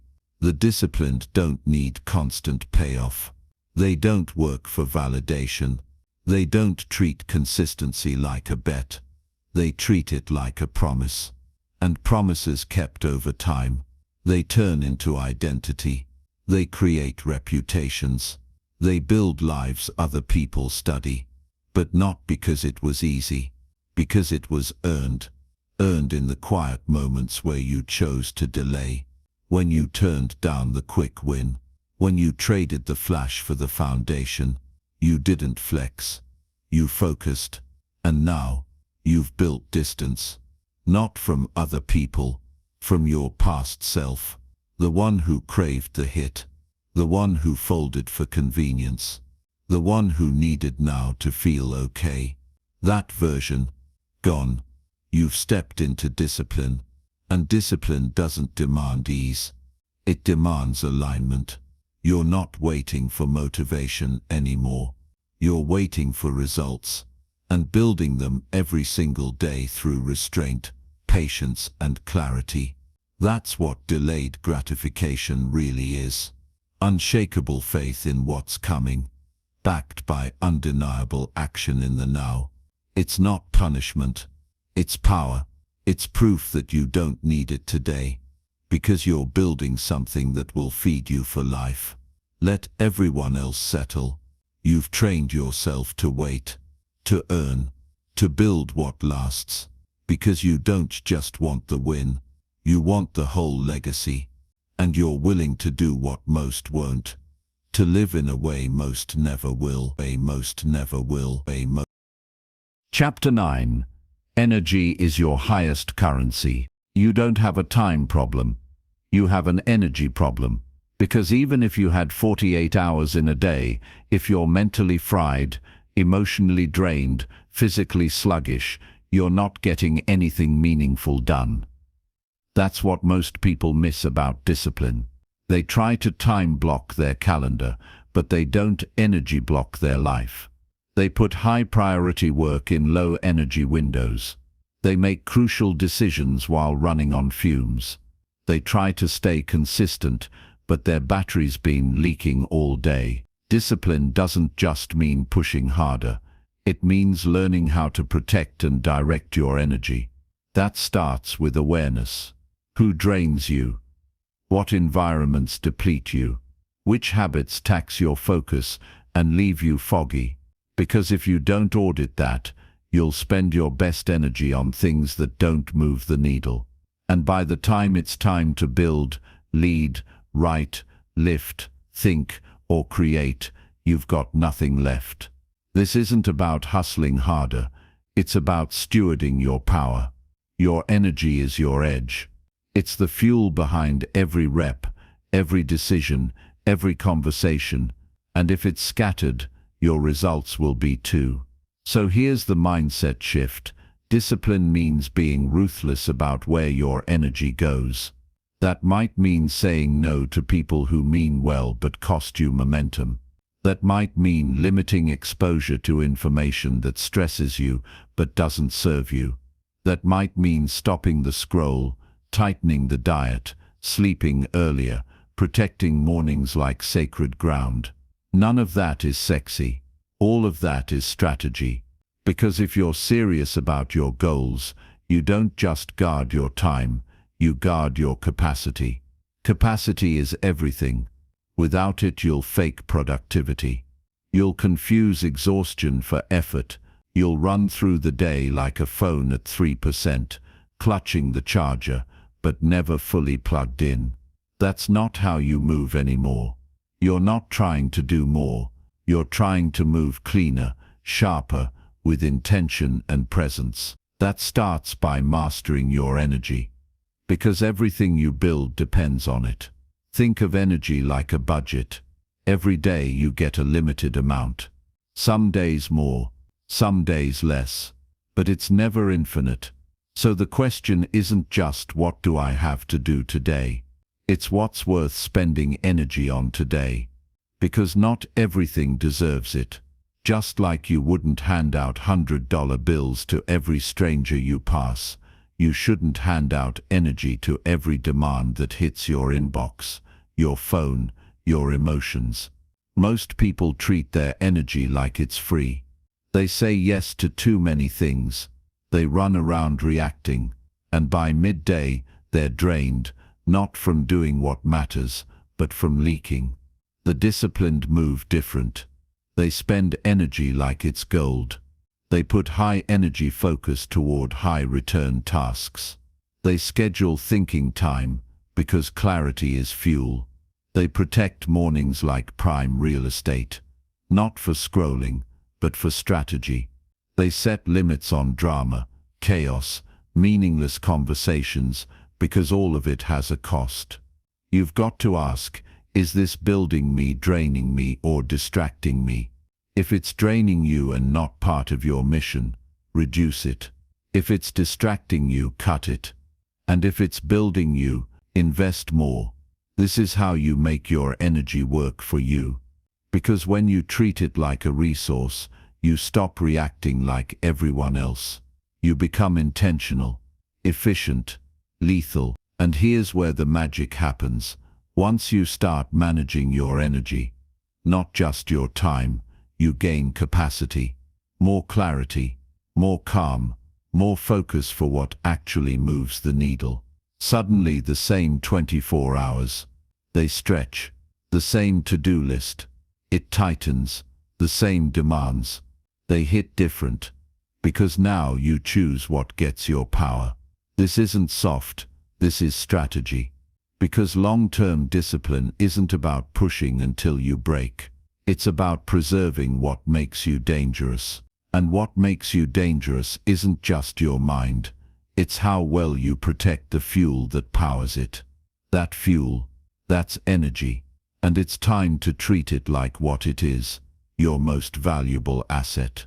Energy doesn't just vanish. It leaks. It gets stolen, traded, wasted, often without you even noticing. Until one day you're exhausted, and not because you worked hard, but because you worked leaky. You gave power to problems that weren't yours. You gave attention to people who never earned it. You gave effort to tasks that don't matter 5 days from now, let alone 5 years. That's not discipline, that's default. And default drains you. But discipline plugs the leaks. It starts by asking one powerful question: what am I tolerating that's costing me? Costing you focus, costing you energy, costing you momentum. Because every tolerance is a tax. That unread notification buzzing in the background. Tax. That vague commitment you haven't cancelled yet. Tax. That open loop in your brain you keep avoiding. Tax. And the price you pay. Clarity. Energy. Presence. So you clean house. You simplify. You close loops. You say the hard no. You remove the maybe. Because discipline isn't always about doing more. Sometimes it's about doing less with precision. Energy expands when clutter dies. So you take your mornings back. You build buffer into your schedule. You unplug not to escape, but to reload. Because reloading isn't laziness, it's leverage. The disciplined aren't always on. They're strategically off so they can be lethal when they're on. You have to know your energy rhythm. Know when your fire burns brightest. Know when you need to pause. Know when a yes today means a weaker tomorrow. That's real mastery. You don't move because it's time to grind. You move because your system is powered, protected and aimed like a laser. And that kind of discipline, that's not hustle, That's calibrated execution. Discipline isn't about working harder. It's about working from your highest state. Because what you produce at 100% energy in 2 hours, that's worth more than what most grind out in 10 half-distracted, half-burned-out hours. This is how high performers think. They don't ask, how much can I do today? They ask, when am I most powerful? And how do I protect that window? They design their day around peak energy. You have those windows too. The early morning fire, the late night clarity, the mid-afternoon flow. It's your job to find them, and then protect them like your career depends on it. Because it does. Protect them from random meetings, mindless scrolling, unnecessary conversation. Just one quick thing. Request anything that doesn't multiply your purpose. You build a fortress around your fire. Because you don't just need time to do the work. You need full energy to dominate it. This is the missing piece for most people. They show up to the gym tired. They sit down to work foggy. They start the day in chaos, and then wonder why they feel like they're grinding without traction. It's not the grind. It's the leaks. Discipline plugs the leaks. You create rituals that set your rhythm. A solid wake-up routine. A caffeine protocol that works for you, not against you. A no-phone zone before the work begins. Deep work blocks that run uninterrupted. Recharge blocks that are just as sacred. And most of all, you stop waiting until you're burned out to manage your energy. You get ahead of it.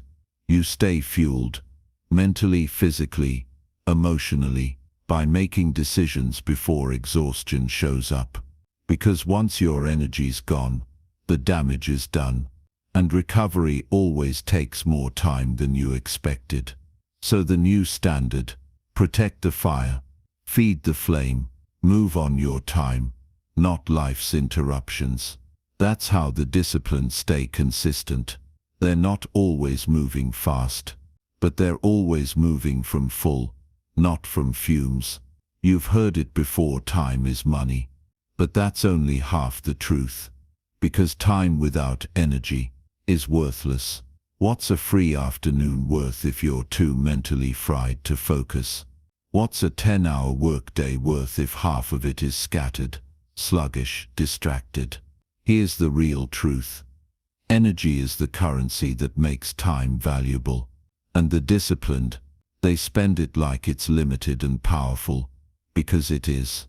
They don't waste high energy on low-level tasks. They don't answer low-vibe messages in their peak state.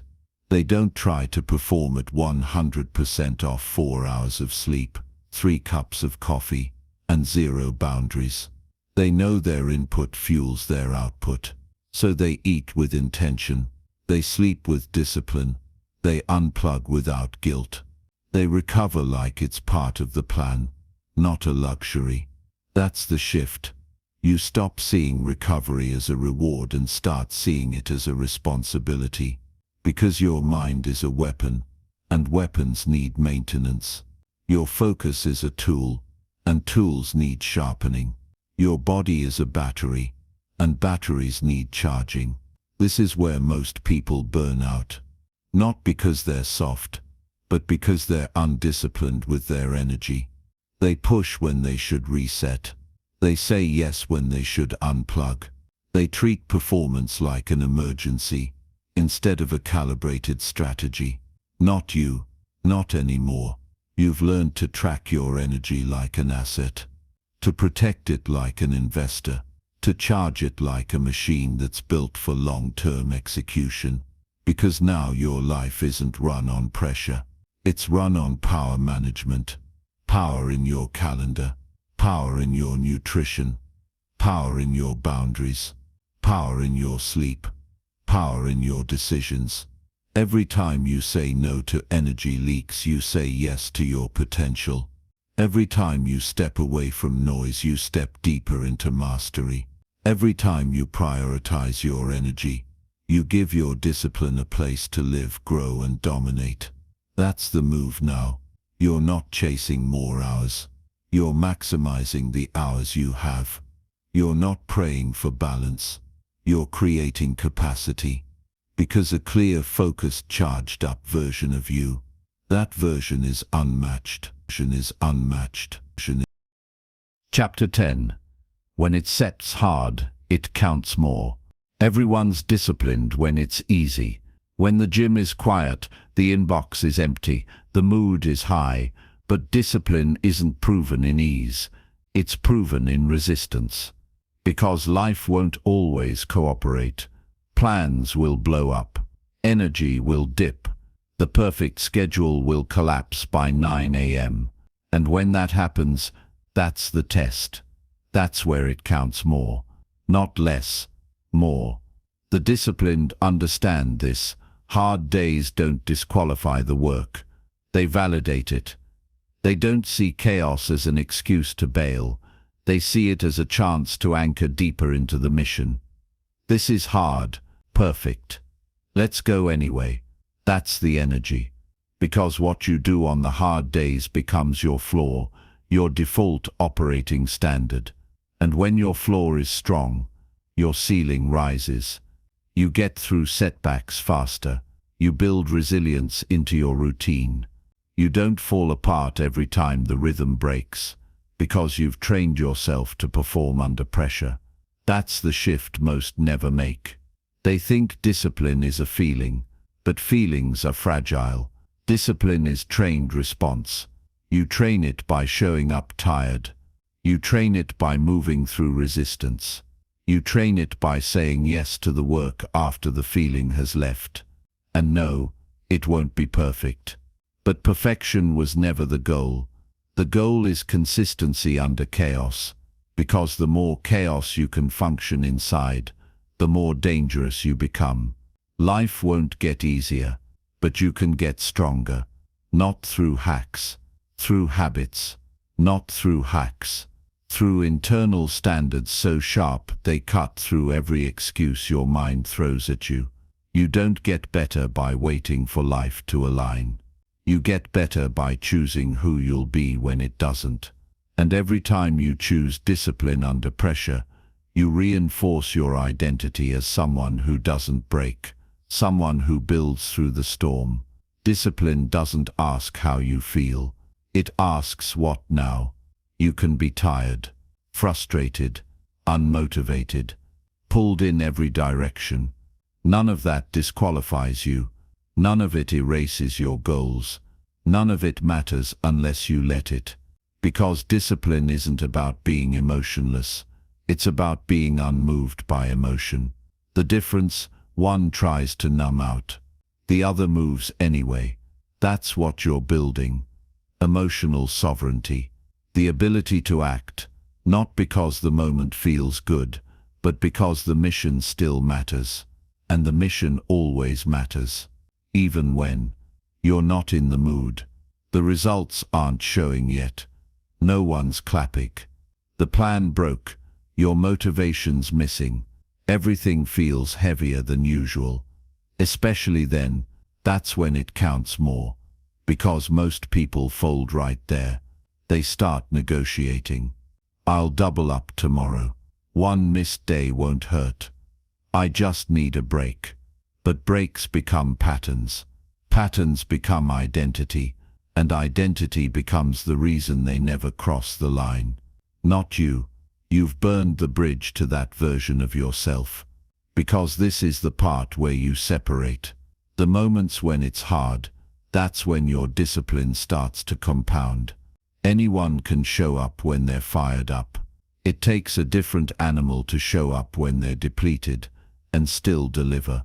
And when you do, that's not just a win. That's a shift, a rewiring, a vote for the version of you that's unshakable, not just on your best day, but on your worst. And once you start stacking days like that, you don't just build habits. You build a reputation with yourself. The kind of internal trust that doesn't flinch. The kind that doesn't require hype. The kind that's earned in silence and expressed through unmatched consistency. Every setback is a stress test. A test of your systems. A test of your commitment. A test of whether your discipline is real or just performance during calm waters. You don't build resilience in theory. You build it under fire. And fire isn't the enemy. It's the forge. Think about it. Missed a deadline. Perfect. Time to reassess structure. Had a rough night's sleep. Good. Now let's see if your standards are built for fatigue. Didn't feel like doing the work. Ideal. Now you get to prove it's not about your feelings. Failed hard in public. Even better. Nothing sharpens your humility and hunger faster. This isn't about toxic positivity. It's about reframing adversity as training. Because if your discipline only works in perfect conditions, it's not discipline, it's convenience. But if you've trained for the hard, now you're untouchable. You don't panic when plans change. You don't spiral when momentum slows. You pivot. You press forward. You adapt with force and calm. That's elite. And elite doesn't mean robotic. It means regulated. Regulated energy. Regulated emotion. Regulated execution. Even when things feel broken, you become the kind of person who doesn't just survive setbacks. You absorb them. You learn. You tighten systems. You reinforce the gaps. Every blow is feedback. Every curveball is data. And all of it can be converted into discipline, if you're willing to see it that way. Most won't. They'll blame, pause, pity themselves. You won't. You'll recalibrate. You'll move. And you'll become harder to knock off your rhythm next time. That's what discipline under pressure builds. Rhythm that can't be broken. Because even if the pace slows, the pattern remains. Even if the output dips, the standard holds. And even when the storm hits, the mission continues. Here's what separates the disciplined from everyone else. When it's hard, they double down on who they are. Not with talk, with action. Because that's the moment identity is either reinforced or rewritten. When things go sideways, the average ask, why me? The disciplined ask, how do I respond like the person I've committed to becoming? It's never about perfection. It's about persistence with standards. And your standards aren't just about what you allow when things are good. They're what you uphold when things are bad. That's when they matter most. Anyone can claim a high standard in calm, but your true identity is revealed in chaos, and how you respond to it. That skipped workout, when the schedule collapsed. That's identity. That journaling session you skipped when emotions spiked. That's identity. That moment you numbed out instead of stepping up. That's identity too. But here's the good news. Identity can be reclaimed in real time. One decision, one rep, one standard honored in a moment when no one would blame you for folding. That's the reset. And the more you do that, the less you need to talk about who you are, because your consistency starts doing the talking for you. People can feel it. They'll notice the pattern, not the perfection, but the predictability in how you move. When it's hard, you don't check out. You don't lower the bar. You don't disappear. You adjust without apology. That doesn't mean you grind mindlessly. It means you maintain your non-negotiables, your time blocks, your food, your breath, your focus, your rituals, your language. You protect the minimums, because the minimums protect your identity. That's how you survive a rough week, and don't lose all your momentum.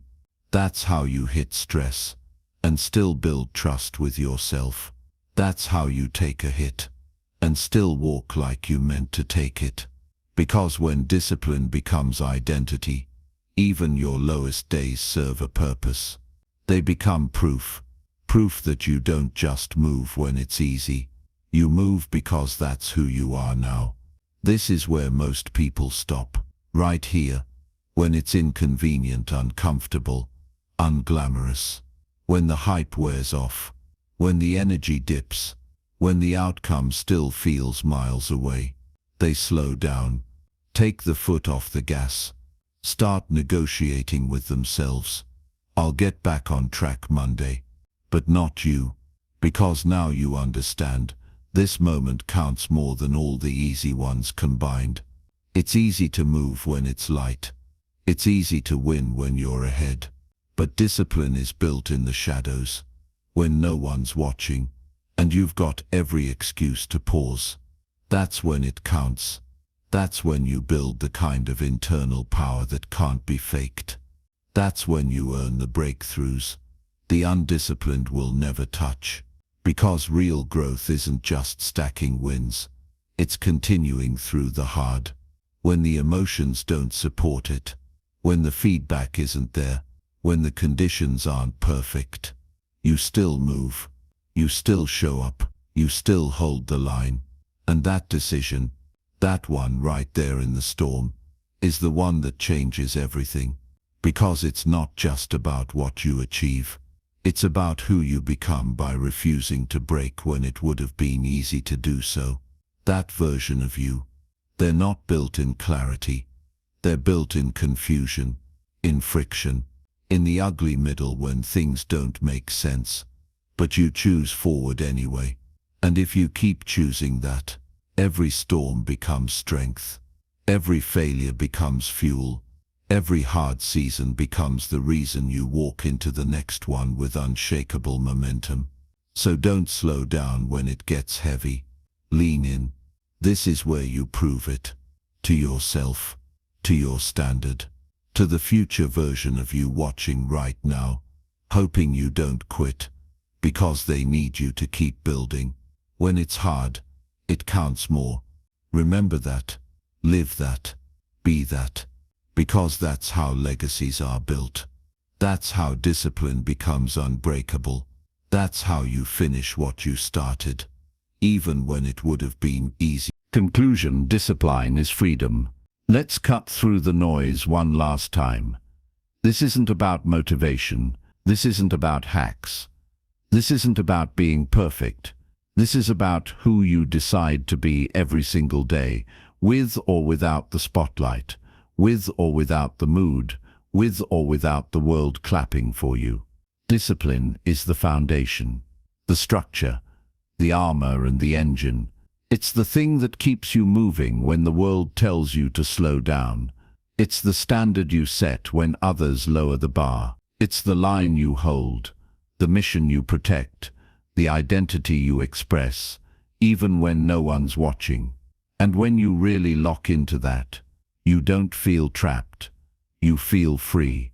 Because freedom doesn't come from doing whatever you want.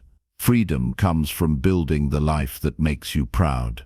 From stacking days that align with your highest self.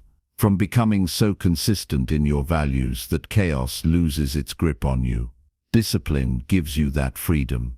To choose with clarity. To act with purpose. To lead without fear. To move through resistance like it's part of the plan, because now it is. And this book, it wasn't just pages, it was a blueprint, a challenge, a reminder of what's possible when you stop outsourcing your power and reclaim it every single day with action. You've got what you need now. You don't need more information. You don't need more time. You don't need permission. You need reps. So go stack them, quietly, relentlessly, unapologetically, because no one's coming to save you, and that's the best news you'll ever hear, because you're already everything you need to build it. Discipline didn't make you perfect. It made you ready, and now, it's time to lead. Your life, your mission, your example. Let's go. If you found this content enriching and valuable, we would be deeply grateful if you could express your appreciation through liking and subscribing. Your support is incredibly meaningful, and enables us to continue creating content that resonates with you. For those who think this is a great gift for yourself or for your loved ones, you can find the link in the description.